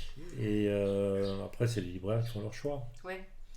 Mais c'est bien déjà qu'ils aient l'info. Alors moi, mon souci, c'est que c'est vrai que j'ai pas l'oreille de tous les libraires, parce que moi, je les appelle les uns après les autres. Donc, je peux pas appeler tout le monde. Et puis, ils ont souvent pas le temps ou pas envie, parce qu'une petite maison d'édition, c'est toujours des problèmes pour eux, en fait. Ah ouais. Maintenant, ça se règle, parce qu'avec avec Internet, avec les moyens modernes, on arrive à être plus performant, notamment en temps que les grandes maisons. Moi, je livre un livre, mes ouvrages, ils arrivent en 48 heures chez le libraire. Par la distribution classique, c'est 4 jours, des fois c'est 7, des fois c'est 8, des fois c'est 12, en période de fête notamment. Moi, c'est toujours 48 heures. Okay. Et si vraiment il y a un coup de bourre pour une dédicace ou Dieu sait quoi, je fais du chronopost et le lendemain. Okay. Donc, on est plus réactif en fait. Mais ça, les libraires ont des habitudes de maisons d'édition d'il y a 20 ans, qui étaient des petites maisons, qui travaillaient que sur proforma, c'est-à-dire il fallait payer d'avance, enfin voilà, c'était compliqué. Et tout ce qui est compliqué dans l'entreprise, c'est vrai que c'est des freins, et on ne veut pas se compliquer la vie, ce que je comprends complètement. Ouais. Moi, des fois, je ne me complique pas la vie non plus, je dis non à des choses. Donc là, maintenant, c'est beaucoup plus souple, et on peut travailler comme les autres en fait. Okay. Mais quand même, dans la tête des certains libraires, ça freine, oui. D'accord. Donc, vous êtes autodistribué? Non, on ne travaille pas avec des gens autodistribués. Bon, voilà. Mais c'est pas grave. Oui. Ce qui se passe souvent, c'est qu'on a des lectrices qui vont demander le livre. Oui, directement en librairie. Le libraire l'a pas, il dit je peux vous le commander. Et là, il nous appelle, il fait une commande client, donc il reçoit un livre. Ah oui. Il voit le livre. Oui, Comme ça et après, il se dit, bon, bah tiens, finalement, ça arrivait vite. C'est des beaux livres, je paye comme tout le monde à 2 mois. La remise est correcte. Bon, voilà. Donc, il y en a après qui refont une commande. Il y en a d'autres qui attendent une deuxième, une troisième, une quatrième, une cinquième commande client. Et au bout du bout, ceux-là, je les rappelle en disant, écoutez, vous avez commandé 5 livres en 5 mois.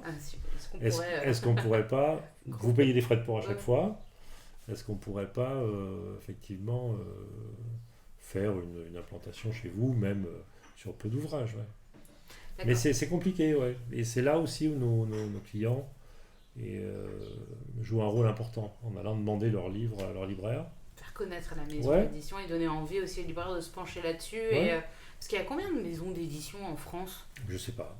Il y en a des milliers. Rien que dans la région Rhône-Alpes-Auvergne, il y en a plus. Enfin, je sais pas. On est plus de 100, je pense. Ah ouais. Oui. Ah oui, quand même. Donc ça, Non, mais il y en a beaucoup de maisons d'édition de toute taille. Je sais pas le nombre exact. J'ai peut-être une bêtise, mais à mon avis, on est beaucoup. D'accord.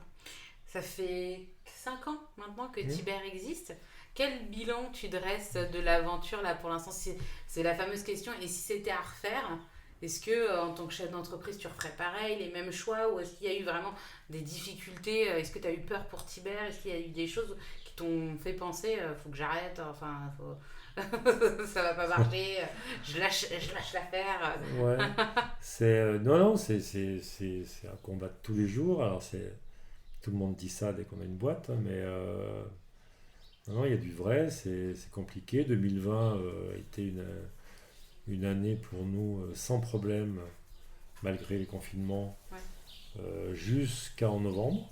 D'accord. Et là, il y a eu le confinement de novembre. Là, j'avoue que j'y croyais pas. Et là, on a perdu énormément de ventes. On a perdu beaucoup d'argent en fin d'année, en fait, parce que les grands groupes qui font des commandes pour toute leur librairie avec un seul acheteur, là, ils ont renoncé à leurs commandes en se disant, on sera fermé tout le mois de novembre. C'est une petite maison d'édition, ça va nous coûter cher de les retourner si on les vend pas. Donc, on préfère assurer le coup avec des grosses maisons avec qui ça roule et on prend pas de risque. Et là, j'ai perdu, plus de 50 000 €. Ah oui, quand même. D'accord. Sur le confinement de novembre. Juste sur le confinement de novembre. Est-ce que ça t'a mis en difficulté on fait une année qui est bonne, mais c'est comptablement elle est bonne. Après, c'est sur la trésorerie, c'est-à-dire que ces 50 000 € là, il nous manque maintenant en trésorerie, D'accord, et donc ça veut dire que, parce que je savais pas, c'est-à-dire que quand il y a des grosses librairies qui te commandent des livres, s'ils ne les vendent pas, ils te les renvoient ? Toutes les librairies, grosses ou petites. Au bout de combien de temps ? C'est le système des retours. Il n'y a que le livre qui fait ça, c'est... On a bébé Tess qui dit bonjour. Et donc chaque fois qu'on place des livres en librairie, c'est le mot, on les place. Les libraires payent à échéance, donc souvent à 2 mois ou 2 mois et demi, 75 jours fin de mois souvent, 60 jours fin de mois. Et c'est vrai que s'ils ne les vendent pas au bout de 3 mois, ils peuvent les retourner. Alors ils demandent une autorisation de retour, qu'on leur accorde évidemment, et ils doivent retourner les livres après c'est à leurs frais. Et nous, on leur fait un avoir et ils piochent dans l'avoir pour leur prochaine commande. Voilà. Certaines maisons d'édition, même des grosses, remboursent même des avoirs. Alors, ça s'explique parce que quand Hachette, par exemple, qui fait des centaines de millions d'euros de chiffre d'affaires, a un avoir chez un libraire de 300 € ou 800 €, oui, ils peuvent leur faire un virement et le rembourser, vu que la librairie, de toute façon, chez Hachette, va en commander pour 2000 le lendemain. Bien sûr. Donc ça, c'est pas un problème. Mais moi, je fais pas ça, je rembourse pas, jamais. Parce que j'appelle ça du dépôt-vente. Moi, je fais pas de dépôt-vente. C'est-à-dire que le dépôt-vente, c'est s'il se faisait pour les petites maisons d'édition avant, on amenait le livre chez le libraire, on disait voilà, quand vous vendez les livres, vous gardez 30% pour vous, et puis ceux que vous vendez pas, je reviens les chercher, puis on est quitte. Et je trouve que ce système-là de retour, où on rembourserait les libraires, moi quand j'étais libraire, ça me peinait beaucoup ce système, parce que je trouve que le libraire doit assumer ses commandes. Il a commandé des livres, personne ne lui a mis un pistolet sur la tempe. Donc, il doit essayer de les vendre. S'il ne les vend pas, il peut les retourner, mais il assume son choix en reportant son avoir dans le catalogue. Okay. Et l'éditeur comme moi assume son rôle d'éditeur en acceptant les retours. Il faut que les retours arrivent impeccables, puisqu'ils sont censés être revendus. Oui, bien sûr. S'ils arrivent abîmés, comme ça arrive une fois sur deux, je refuse le retour. Ah oui, d'accord. Donc quand on a refusé 2 ou 3 retours, en règle générale, ça se calme. Et ça après, se mieux arrivent, après. Voilà.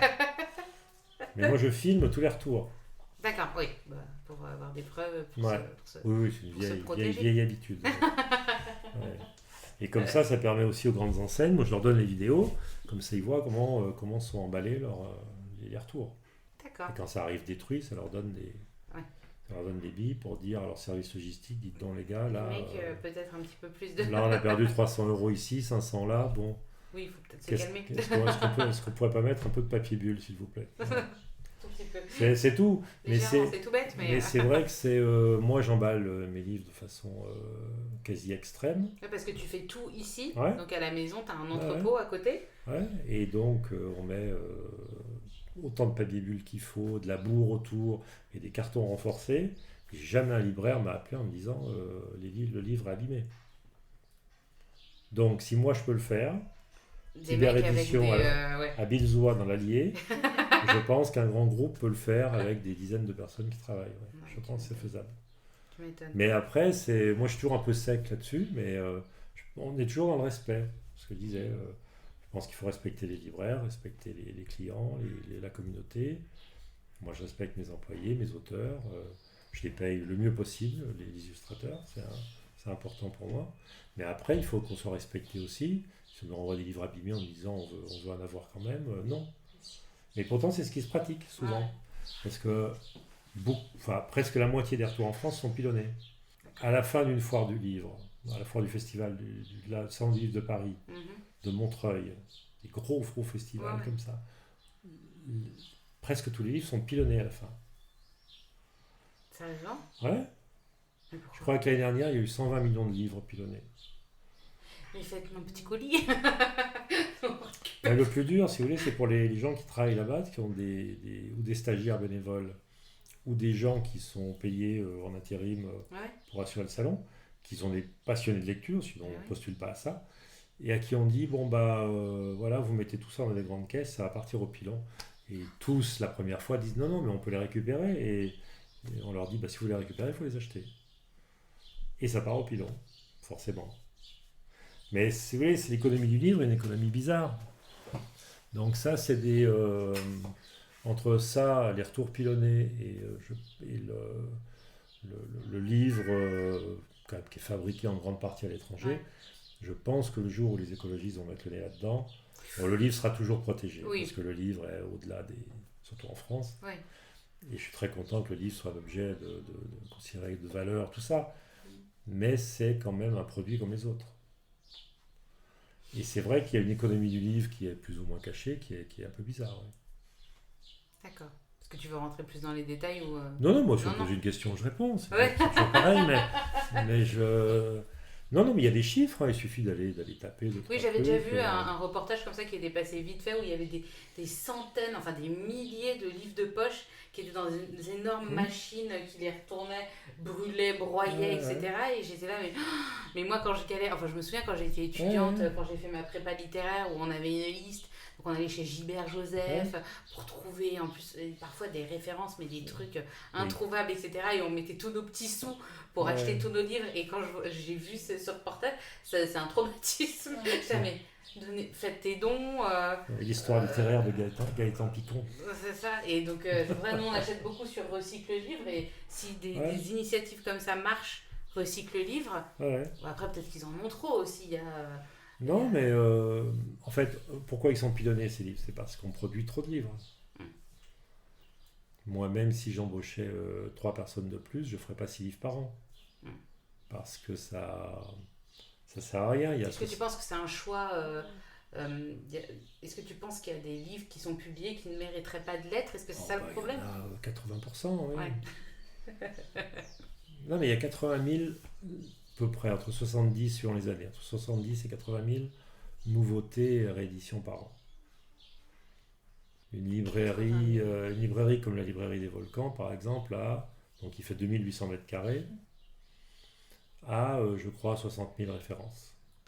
Ah, Donc ça veut dire qu'une librairie comme ça, sur presque 3000 mètres carrés, ne peut même pas absorber à l'unité toute la production d'une année. Sachant qu'il y a le fond, l'étranger de bien Camus est sûr. toujours là, Bien sûr. Madame Bovary Oui, bien sûr. et tout ça. Donc Très en classique. gros, une librairie comme ça peut absorber peut-être un quart des nouveautés avec le fond qu'il y a. Ouais. Donc les autres, c'est de la commande ou de la commande client, ou voilà. Il n'y a qu'Amazon en fait qui a quasiment tout. Mm. Donc c'est compliqué, oui. Non, on publie beaucoup trop. Les éditeurs se retranchent derrière le fait que plus on publie, plus l'offre est importante, et dans cette offre importante, il y a des chefs-d'œuvre. Enfin, il y a des livres de très grande qualité. Mm. Et bien justement, les enfants, c'est le boulot de l'éditeur. Dans De trouver. l'interminable marée des manuscrits qui arrivent chez les éditeurs, séparer le bon grain de livret plutôt que de tout publier. Pour toi, c'est quoi un bon livre? C'est très personnel. Hein, Non, c'est pas personnel. Moi, il y a un ami que j'aime beaucoup dans l'édition qui s'appelle Oliver Gallmeister, qui est un bon copain. Et un jour, il est venu faire une intervention à la fac parce que je m'occupais des masters à l'époque en métier du livre. Mhm. Et il y a un petit amphi qui était assez plein. Et on lui pose cette question. Et il dit bon, c'est pas compliqué, il n'y a que deux sortes de livres, les bons et les mauvais. Et là, j'ai levé les bras. Il m'a dit ah, t'es d'accord, hein, François? Je dis oui. Parce qu'en fait, c'est ce que je rabâchais aux étudiants depuis 2 ans. Il y a deux catégories de livres, les bons et les mauvais, mais chaque personne a ses bons et ses mauvais livres. Point. Ouais. Donc, je dirais pas que Marc Lévy est un moins bon ou un meilleur auteur qu'un autre. Ça peut être l'auteur préféré, favori, et le très grand auteur de quelqu'un. Et ça peut être un très mauvais livre pour un autre. Et moi, je trouve que les deux sont respectables. C'est pour ça que je ne fais pas d'hierarchie dans les livres. D'accord. J'ai mes livres préférés. Vas-y, dis-le. Après, oui, mais il y en a beaucoup trop. Mais après, j'ai pas de snobisme sur ce que lisent les gens. Ta petite sélection de livres, allez, 5-6 comme ça? Ça dépend. En littérature classique, en étranger, j'aime beaucoup. Il y a Moby Dick qui a toujours été Herman Melville, voilà, ouais. tout Melville, j'aime beaucoup Melville, qui a été toujours un grand choc. Toute la littérature anglaise du 19e, c'est vrai que j'aime beaucoup aussi. Après, dans le 20e, tout Camus, je pense que Camus, Camus c'est quasiment jamais trompé, donc je trouve que Camus c'est un auteur important. Plus près de nous, toujours en francophone, parce qu'évidemment, comme je dis souvent, les meilleurs auteurs français contemporains sont belges. Donc, c'est Jean-Philippe Toussaint. D'accord. Que je trouve que c'est un grand auteur. Voilà, c'est à mon sens un des seuls grands écrivains qui est tout de suite. Et en BD, tu aimes beaucoup la BD? Ah, j'aime beaucoup la BD, oui. Alors après, il y a, c'est très... on parlait d'histoire tout à l'heure, mais il y a, dans les plus anciens, il y a André Juillard. D'accord. Avec les 7 vies de l'épervier, tout ça, là, qui est quand même une somme. Puis il a fait des tas de choses à côté qui sont formidables. Il y a Loisel que j'aime beaucoup. Oui. Après, dans les choses plus récentes, j'ai beaucoup aimé ce que faisait Margot dans ses premiers.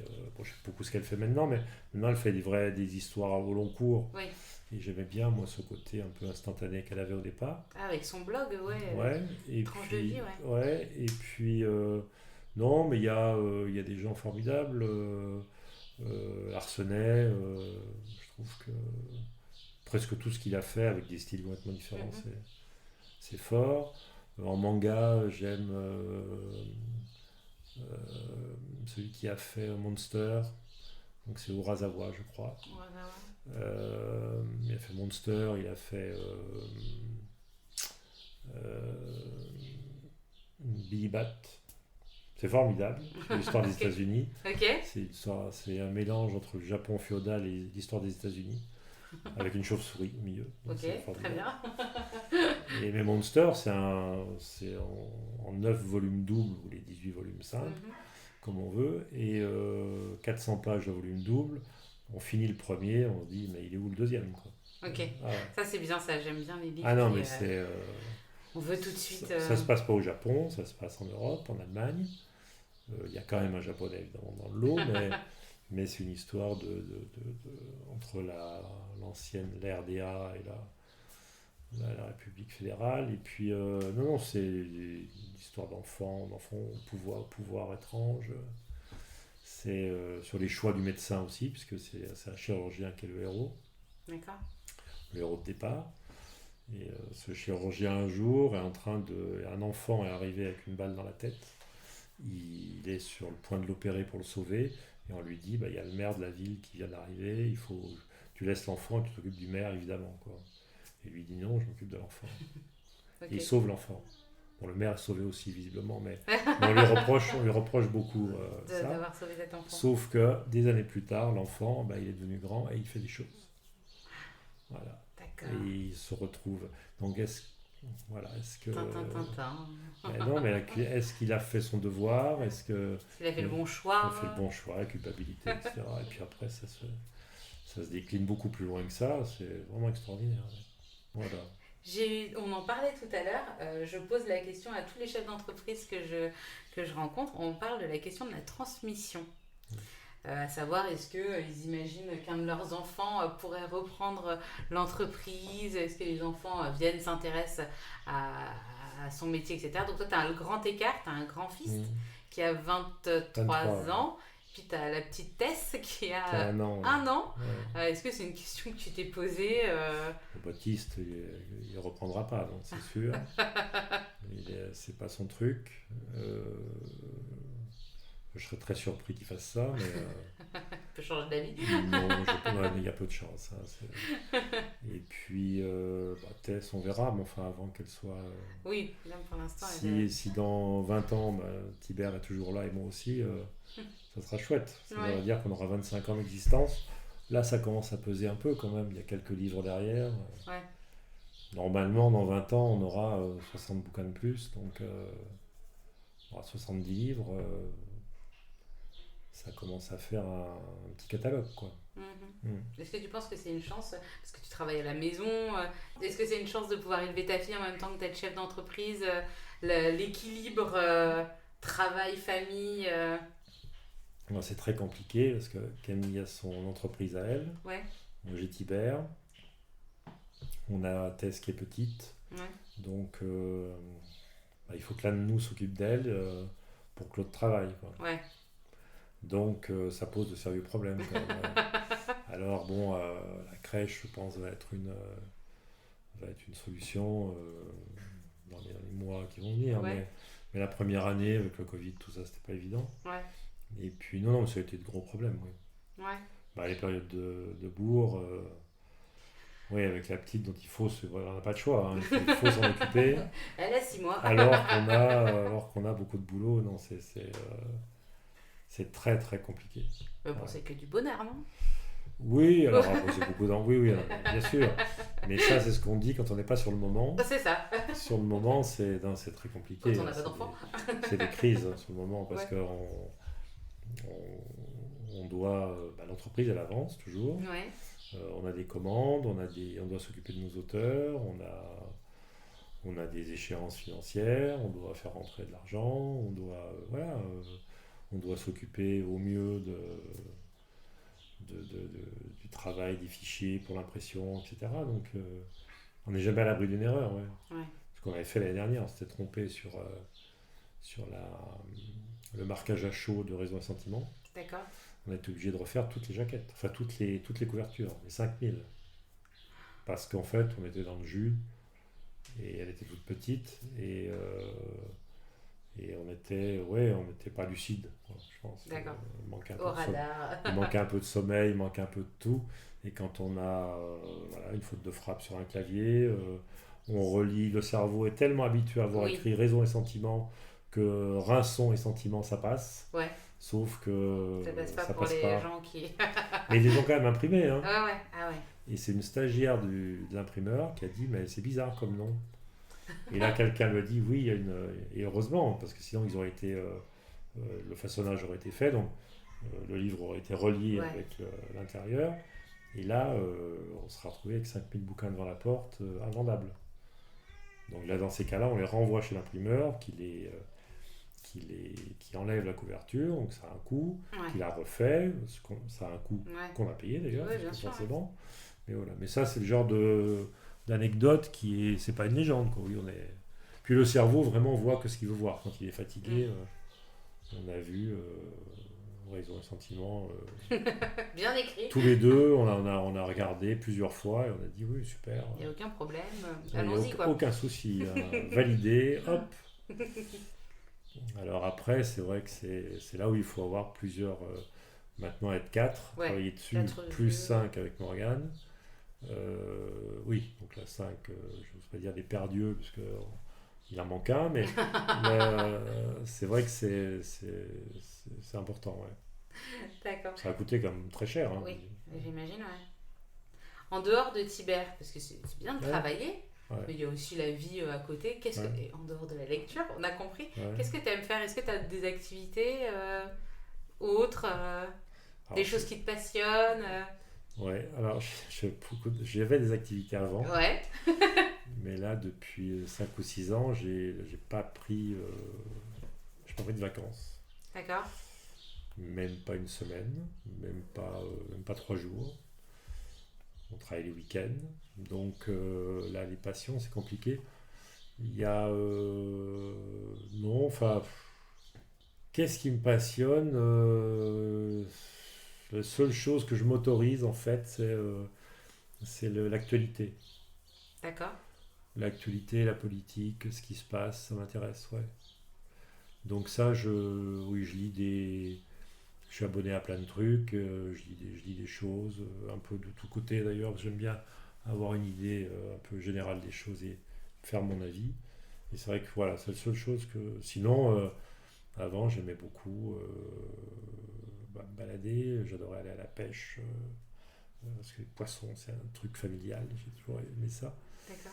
Les véganes aussi vont pas être contents, mais il y a le C'est un sport moment de partage aussi, la Ouais, pêche. ouais. Puis il y a l'athlétisme, je suis passionné d'athlétisme, le biathlon, j'adore ça Le aussi. biathlon, Ouais. d'accord. Ouais. Et c'est vrai que par exemple les Jeux Olympiques, là, je pense que je vais pas dormir pendant 3 semaines Ce qui se passe à Tokyo. parce que je vais regarder.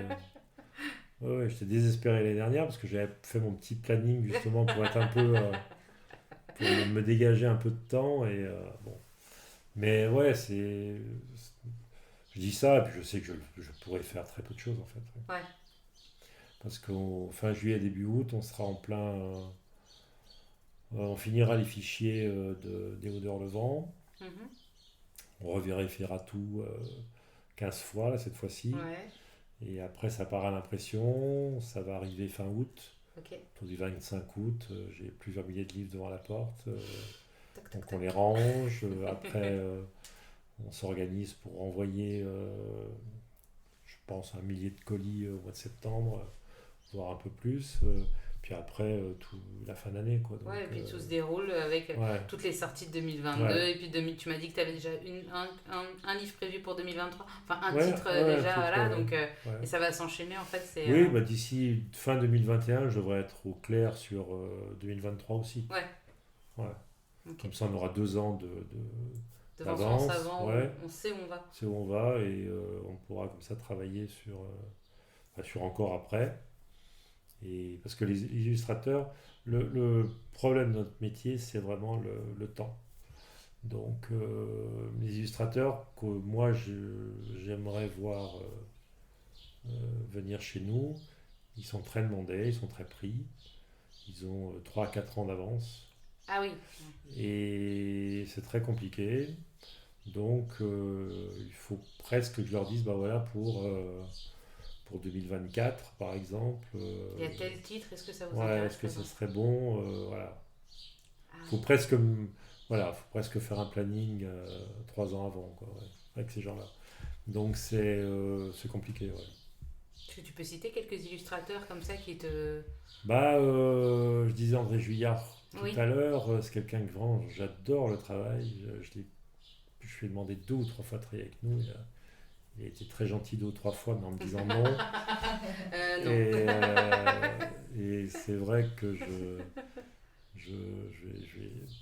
Persévérer. Oui, je vais passer. On est auvergnat tous les deux. Donc, Déjà, ça donc rapproche. il sait que je ne lâcherai pas le morceau, mais il a beaucoup de travail, et Oui, puis bien c'est sûr. quelqu'un qui a au moins une œuvre derrière lui. Mais là, je vais lui proposer quelque chose, j'espère qu'il dira oui. Il n'y a que lui qui peut faire ça, de toute façon. D'accord. Voilà. C'est pas lui, ça ne se fera pas, c'est dommage, mais il n'y a que lui qui peut rendre ça, je pense. C'est un peu Là, comme... ce serait un livre magnifique, vraiment. Là, je l'ai rêvé plusieurs fois. tu le visualises déjà. Ah oui, mais complètement. Oui, C'est oui, comme là. un scénariste en fait de cinéma où tu Ouais. t'écris un personnage et tu sais que c'est cette personne et c'est pas cette Ouais, personne, ouais. c'est Ouais, c'est ça. Ouais. Non, mais ça, je l'ai rêvé plusieurs fois, le livre. Et je sais qu'il fera bien mieux que ce que j'ai imaginé encore. Mais après, il y en a d'autres. Hein. Ouais.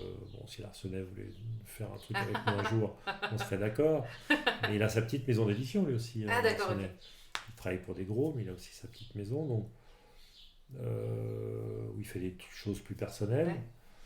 Mais justement, moi, mon but là-dedans, c'était de proposer à des gens qui ont un vécu, comme Margot par exemple, de faire autre chose Mhm. que ce qu'elle fait d'habitude.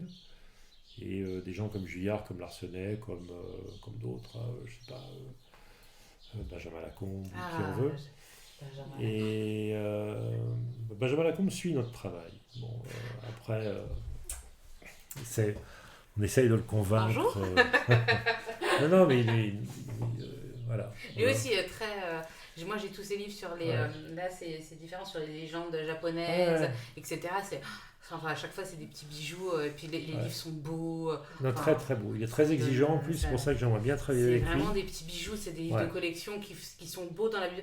Moi, souvent, moi, je fais pas souvent attention à l'esthétique. C'est-à-dire que moi, un livre, quand je pense que, par exemple, Les Fortunes de France, j'étais étudiante, je les ai achetés en livre de poche, Ouais. je les ai au Canada, donc le prix était plus cher étant un livre de poche. En fait, c'est les seuls livres que j'ai ramenés du Canada parce que j'avais c'était $10 par kilo pour le fret, donc j'ai choisi précieusement les livres que je ramenais avec toi. J'ai pris mes 12 volumes. Voilà. J'ai pris mes 12 volumes de Fortune de France parce que même si c'est des livres de poche qui sont pas beaux esthétiquement, Ouais. c'est voilà, c'est mes petits Oui, bijoux à moi. c'est Et c'est vrai que sentimental. Benjamin Lacombe, enfin ces livres, Ouais. maintenant que je travaille et que je peux mettre un petit peu plus de prix dans des beaux livres, c'est Ah, il fait des choses c'est magnifiques. des Ouais. bijoux, Des choses c'est magnifiques. des bijoux quoi. Donc ça Ouais. fait, Mais ça, c'est des auteurs, oui. Mais je pense que Benjamin, on fera un truc ensemble un jour. On est dans le. Je pense qu'on est dans un rapprochement de valeurs assez fort quand même. Mhm. Donc on le fera, mais c'est des gens comme ça, oui, que j'aimerais bien coopter, mais le problème, c'est le temps. C'est que Benjamin, lui, il est en 2024, je pense qu'il sait déjà ce qu'il fait. Donc, C'est un peu comme les grands, on parle beaucoup de musique classique, mais les Ouais. grands chanteurs d'opéra, Ouais. les sopranos, quand on regarde leur agenda, je regardais, c'était qui, Nathalie Dessay, Ouais. qui expliquait que sur 6 ans, elle sait où elle va se trouver chaque mois de... Ouais. Et c'est Ah, mais chaque jour, ils c'est savent. impressionnant. Ouais. La Ouais. vie qui est... Ouais, c'est ça. etc., C'est déjà dans quel qui hôtel est- elle va être C'est 4 ça. ans avant. Mais c'est. Bon, ça, je les admire beaucoup parce que moi, je suis incapable de faire des choses pareilles. Enfin, je parle pas de leur talent, Oui, oui, bien sûr, mais de mais ça, rien que de la vie. dans 6 ans, je serai là-bas parce que j'ai un concert à Tokyo Ouais. en 2026. Ah d'accord, très Oui, bien. et puis le lendemain à Canberra et, C'est ça, et voilà. après à Houston. Donc, J'espère que je pourrai dormir entre les deux. Ouf. ouais. Non, c'est pas des vies que je jalouse, pas du tout. Bah, avec cette discussion, on a précédé ma question qui était l'une des dernières questions que je pose dans ce live, c'est savoir quels sont les grands projets dont tu peux nous parler pour Tibère. Donc tu parlais peut-être des expositions dans des musées aussi. On va essayer de faire ça, voir si on peut faire exposer certains de nos artistes ou dans des lieux particuliers à Paris, D'accord. ou dans certains musées, en faisant une journée particulière. Mhm. On travaille là-dessus. Bon, c'est en bonne voie, je pense. Et on va voir. Après, tout a été bouleversé par le Covid, Oui. donc les Toujours gens lui. qui avaient prévu des choses, tout est reporté. Ouais. Donc là, c'est pareil, on est à 2 ans, quoi. Ouais. Mais bon, on croise les doigts. Après, il y a des librairies avec qui j'ai déjà des choses prévues. Il y a une librairie à Cap-Breton que j'aime beaucoup, Ok. qui s'appelle Le Vent des Lyres. Le vent des liens, ok. Et avec qui on a parlé de faire venir Nathalie Novi et peut-être lui faire une petite tournée avec une expo. Voilà. Et des gens comme ça, c'est des gens précieux parce qu'ils sont toujours très motivés. Ouais. Et là, des gens il y en a plein, des librairies comme ça, je pourrais en citer plein. Ouais, À Nantes, il y a des gens super, à Rennes aussi. Il y a une petite librairie là, qui va s'ouvrir à côté de Rennes, à Forêt de Brocéliande. Et les 2 filles m'ont contacté cette semaine, parce qu'elles aiment bien mes livres. Elles voulaient, dans leur toute petite librairie qui fait 40 mètres carrés, Ah oui. avoir des Mignon. Tibers. Et donc, oui, bien sûr, donc je vais essayer de les aider au démarrage, Puis je mettrai le lien de comme je peux. Ouais. leur librairie. Ouais, Si ça toi, s'appelle La Clé des Mondes et ça va La Clé des ouvrir, dans quelques temps. Je crois que c'est dans quelques semaines. Ok, donc je mettrai le lien dans Ouais, l'article La Clé des Mondes. sur, Oui, sur alors je Slice. sais plus le nom de la ville. C'est à côté, c'est pas très loin de Rennes. Et c'est Plénan quelque chose, je crois. Mémoire, mais en tout cas, elles sont très motivées. Moi, j'admire. Ça, c'est des vrais libraires. Voilà. Ouais, C'est sans que ce soit péjoratif pour les autres. ouais. Pas du tout. Hein. Moi, j'ai été un vendeur en librairie, Mhm. très heureux pendant très longtemps. Mhm.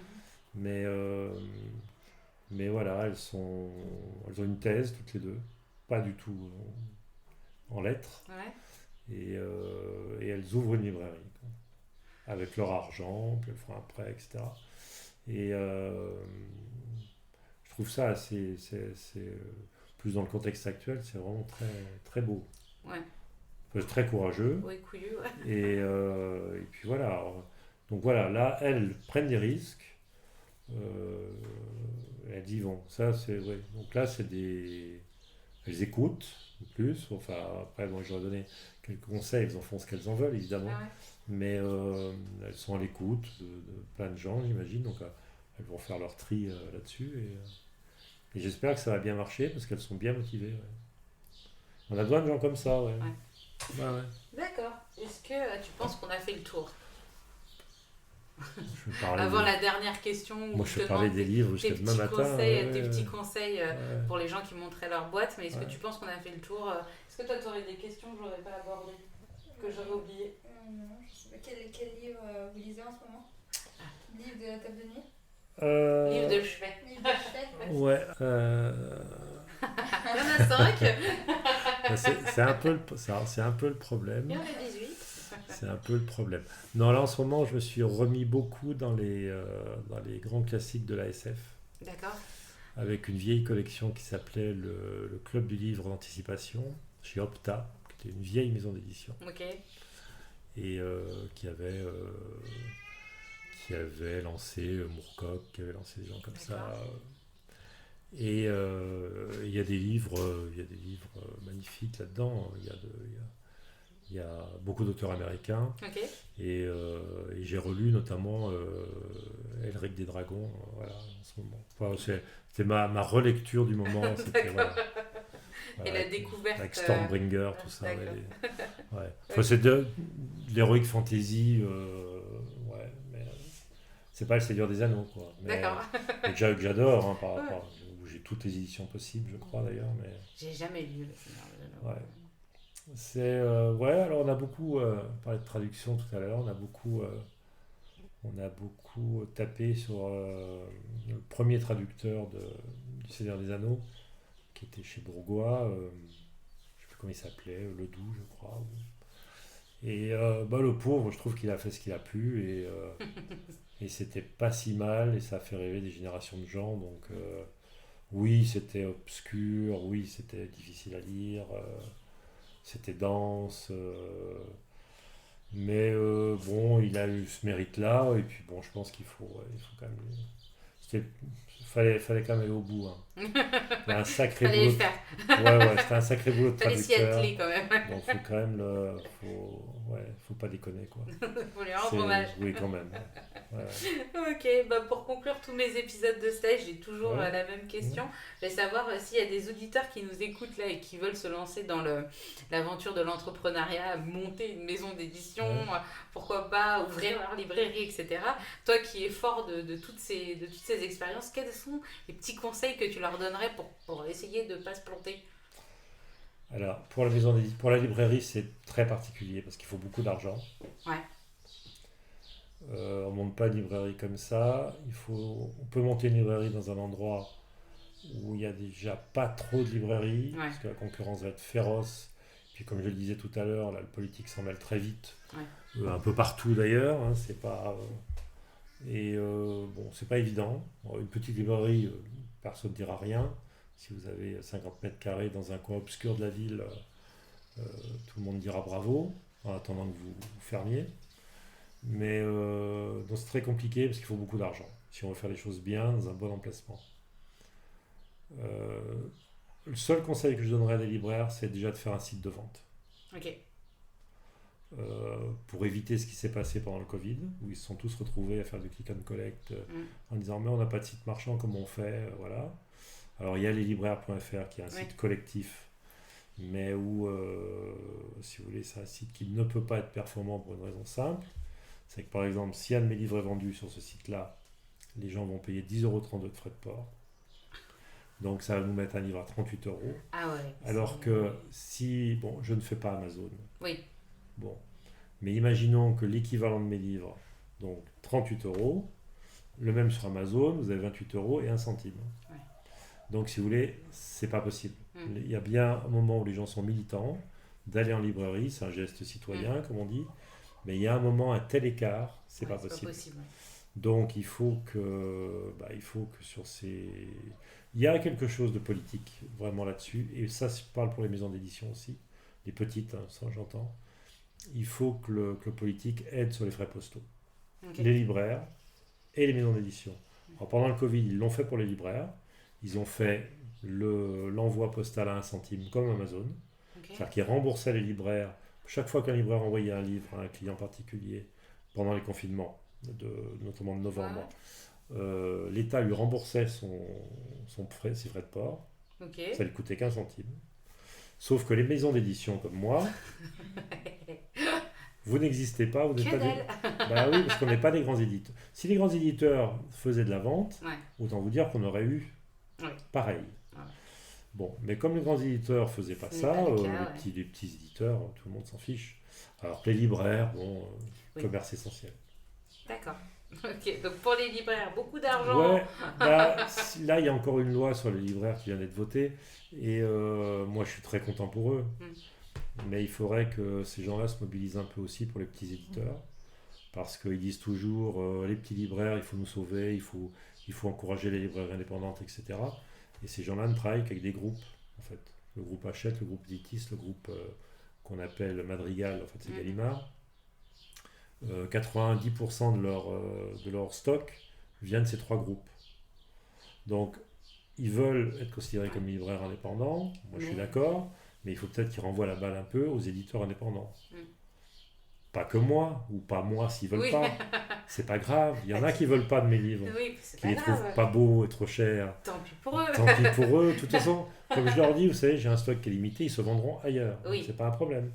Mais c'est vrai que je pense que d'un point de vue éthique, il faudrait peut-être qu'ils se remettent un peu en cause là-dessus, les libraires, et c'est compliqué. D'accord. Et là, je suis pas content, effectivement. Alors après, le conseil pour les éditeurs, c'est payer un graphiste. Ouais. Pas se dire, je vais faire l'économie des graphistes, et je vais le faire moi, je vais faire un truc moyen, qui sera amateur, qui sera moche, etc. Et qui se verra, ça se verra. Et ça se verra, parce que ça se verra, c'est sûr. Payer un graphiste, un bon graphiste, quelqu'un qui sait faire, pas quelqu'un qui fait de la pub forcément, ou pas un illustrateur qui va dire ah mais moi je sais faire, je maîtrise Photoshop, Illustrator, non mais je vais te le faire pour pas cher. Non, un graphiste quoi. Voilà, c'est son métier. Donc voilà, ça c'est le premier Camille, conseil. elle est déjà prise. Elle travaille pour d'autres. Hein. Ah bon, c'est bon alors. Elle me fait des affinités pour Mettra d'autres éditeurs. Ouais. Et, non, mais un bon graphiste, c'est super important. Ouais. Ouais. Et après, un bon comptable. Oui, c'est ça. Ah, ça, c'est Indispensable. Ah, mais c'est indispensable. Quelqu'un qui comprend ce que vous faites, qui va vous alerter, qui va vous dire attention là, voilà, parce qu'il ne faut pas faire de dette, quoi, en fait. Ouais. Qui va vous aider pour les contrats de travail. Enfin, donc ça on a l'air un peu loin du livre, là, entre le graphisme et la compta, mais ça fait partie justement, des métiers entourant. Voilà. Sans ça, on va au casse-pipe, quoi. D'accord. Et après, il faut avoir lu, il faut continuer de lire, il ne faut pas en faire qu'à sa tête en disant moi j'aime ça, donc les autres vont aimer. Non, il faut écouter aussi. Non, non. Moi j'ai la chance de faire du classique pour le moment. Donc je peux choisir parmi les centaines de classiques que j'adore. J'arrive toujours à convaincre l'illustratrice en face de moi de choisir un des livres que j'aime. Donc moi j'ai le beurre et l'argent du beurre. Mais si je devais faire des livres contemporains, des nouveaux romans par exemple, j'aurais beaucoup de difficultés à trouver.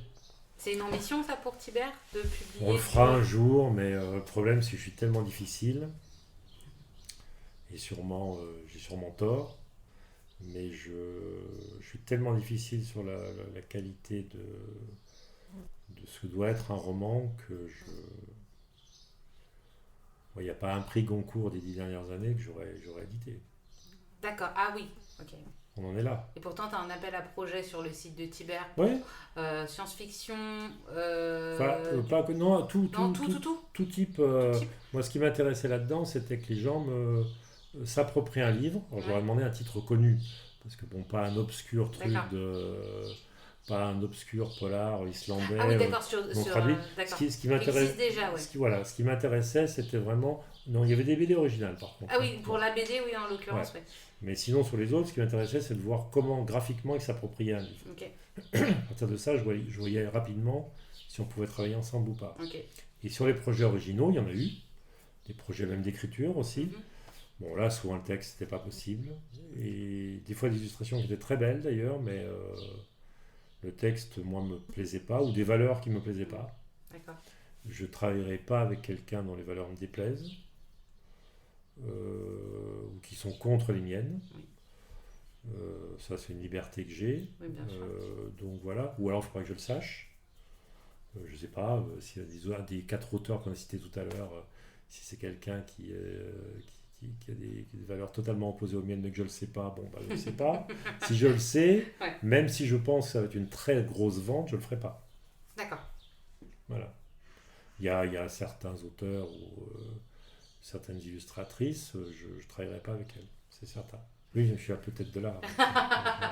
C'est pour ça qu'on ne voit pas ma photo. C'est bien, t'avais bientôt, t'avais quand même trouvé ta BD, mais bon, malheureusement ça ne s'est pas fait. Ouais, là, ça veut dire qu'il y a... J'étais très triste parce que cette fille, une fille que alors, on a beaucoup discuté, je trouve. C'était quelqu'un qui a un beau projet, qui est un projet très personnel. Et en fait, elle voulait que son message, parce qu'il y avait quand même quelque chose d'un peu universel derrière, et soit vu par le maximum de monde. Donc elle a préféré une maison d'édition qui était distribuée. D'accord. Donc elle m'a dit parce que moi je veux avoir le plus de gens possible me voient, enfin voient ma BD, etc. Et en fait je pense que nous, avec l'exposition médiatique qu'on a de par Ulule, de par les réseaux, etc., en fait son livre aurait eu plus d'audience comme ça. Mais je pourrais difficilement lui dire ça comme ça. Donc elle a été très honnête, très correcte. Elle m'a dit, je vais même gagner moins chez les autres que chez vous, mais ils sont distribués, pas vous. Donc ça, mes amis m'ont dit que c'était mieux, etc. Bon, ses amis ont eu tort, je pense. mais sincèrement, parce que ce que je vous disais tout à l'heure, elle va être noyée au milieu de 70 000 ou 80 000 nouveautés. En BD, il y en a 6 ou 8 000 par an. Donc, auteur inconnu, toute petite maison d'édition, elle va être mise dans une petite pile dans un coin, voire en rayon. Et j'ai peur qu'elle en vende très peu, que les gens en parlent très peu, sauf si elle a la chance d'avoir un plan média derrière, avec un journaliste connu qui accroche et qui, voilà. Nous, ça nous est arrivé pour Jenner. Ah oui. On a eu un petit article dans Télérama. Ah. Et j'ai eu 300 libraires qui m'ont rappelé dans les 10 jours en disant on en veut. Il t'a repéré comme ça, tu lui as pas envoyé... Est-ce que tu envoies des livres à des journalistes? J'en envoie assez peu, et parce que pareil, ils disent considèrent que n'étant pas distribué, on n'est pas des gens sérieux, quoi. Mais ça, c'est des réactions qui sont un peu anciennes, quoi. Mais là, le gars de Télérama, en fait, aimait beaucoup Nathalie Novy.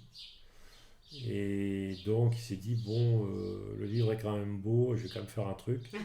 Et effectivement, mais sauf que quand les libraires ont appelé, le livre était déjà épuisé. Ah oui, d'accord. Alors, je leur avais proposé avant. Pas mal de ceux qui m'avaient appelé m'avaient dit non. Pour les prochains, ils seront. On n'en veut pas. Et ben non, justement, c'est très bizarre parce que ça s'est passé comme ça. J'en ai appelé certains, ils m'ont dit non, on n'en veut pas de Jenner. Bon, ça ne nous intéresse pas. Okay. L'article, il me rappelle en me disant finalement on veut bien 5 ou 10 ou voilà. Parce que l'article de Télérama, donc vente. Et je leur dis j'en ai plus. Et je les ai rappelés le titre d'après en disant oui, vous vous rappelez, non, mais on n'en veut toujours pas. Et en fait, c'est comme ça. Alors il y en a que j'ai rappelé et qui là ont dit oui, on va pas faire deux fois la même erreur, on va vous en prendre. Et depuis on travaille ensemble. J'ai jamais de retour, ils les vendent tous, je suis très content. Les retours, c'est uniquement avec les grands groupes, en fait, la Fnac ou Cultura. Du coup, tu attends toujours, enfin, c'est toujours ouvert les appels à projets pour BD, mais tout le temps, original, les deux Livial l'ont fait avant l'appel à projet, c'est elles qui m'ont donné l'idée d'ailleurs. Donc ils peuvent toujours, les gens qui seraient intéressés, qui ont des idées, ils peuvent te... Mais qu'ils attendent quand même que je réponde à tout le monde. Parce que pour l'instant, pas répondu c'est un peu foufoule. Et je prends la peine, pour moi c'est quand même la moindre des choses, j'appelle toutes les personnes au téléphone et on discute au moins 30 minutes, 1 heure sur leur projet, ce que j'en ai pensé, pourquoi je leur dis non ou pourquoi je leur dis oui d'ailleurs, parce qu'il y en a un ou deux que je retiens. Et voilà. Et à chaque fois, il y a des points très positifs, il y a des fois je trouve ça très amateur, je leur dis, ou... Après, je leur dis bien que c'est que mon avis, donc ça a peu d'importance en fait. D'accord. Et qu'il faut qu'ils tentent autre part. Oui, il faut. De toute façon, il n'y a que le travail qui paye. Ils recommencent et puis ils vont se casser le nez encore une fois, et puis encore une fois, et puis ils vont retravailler, et puis un jour quelqu'un va leur dire oui. Donc c'est le travail en fait, c'est toujours pareil. Travailler. Voilà. Et ça finira par payer. Ou pas. Non, il y a quelques injustices, mais en règle générale, quelqu'un qui travaille et qui a un minimum de talent à la base, il arrive à s'en sortir, il gagne sa vie. Ok, écoute, je pense qu'on a fait le tour. Merci beaucoup de m'avoir reçu, de nous avoir reçu ici chez Tibère, chez toi. Par 35 degrés. Voilà, c'était très sympa.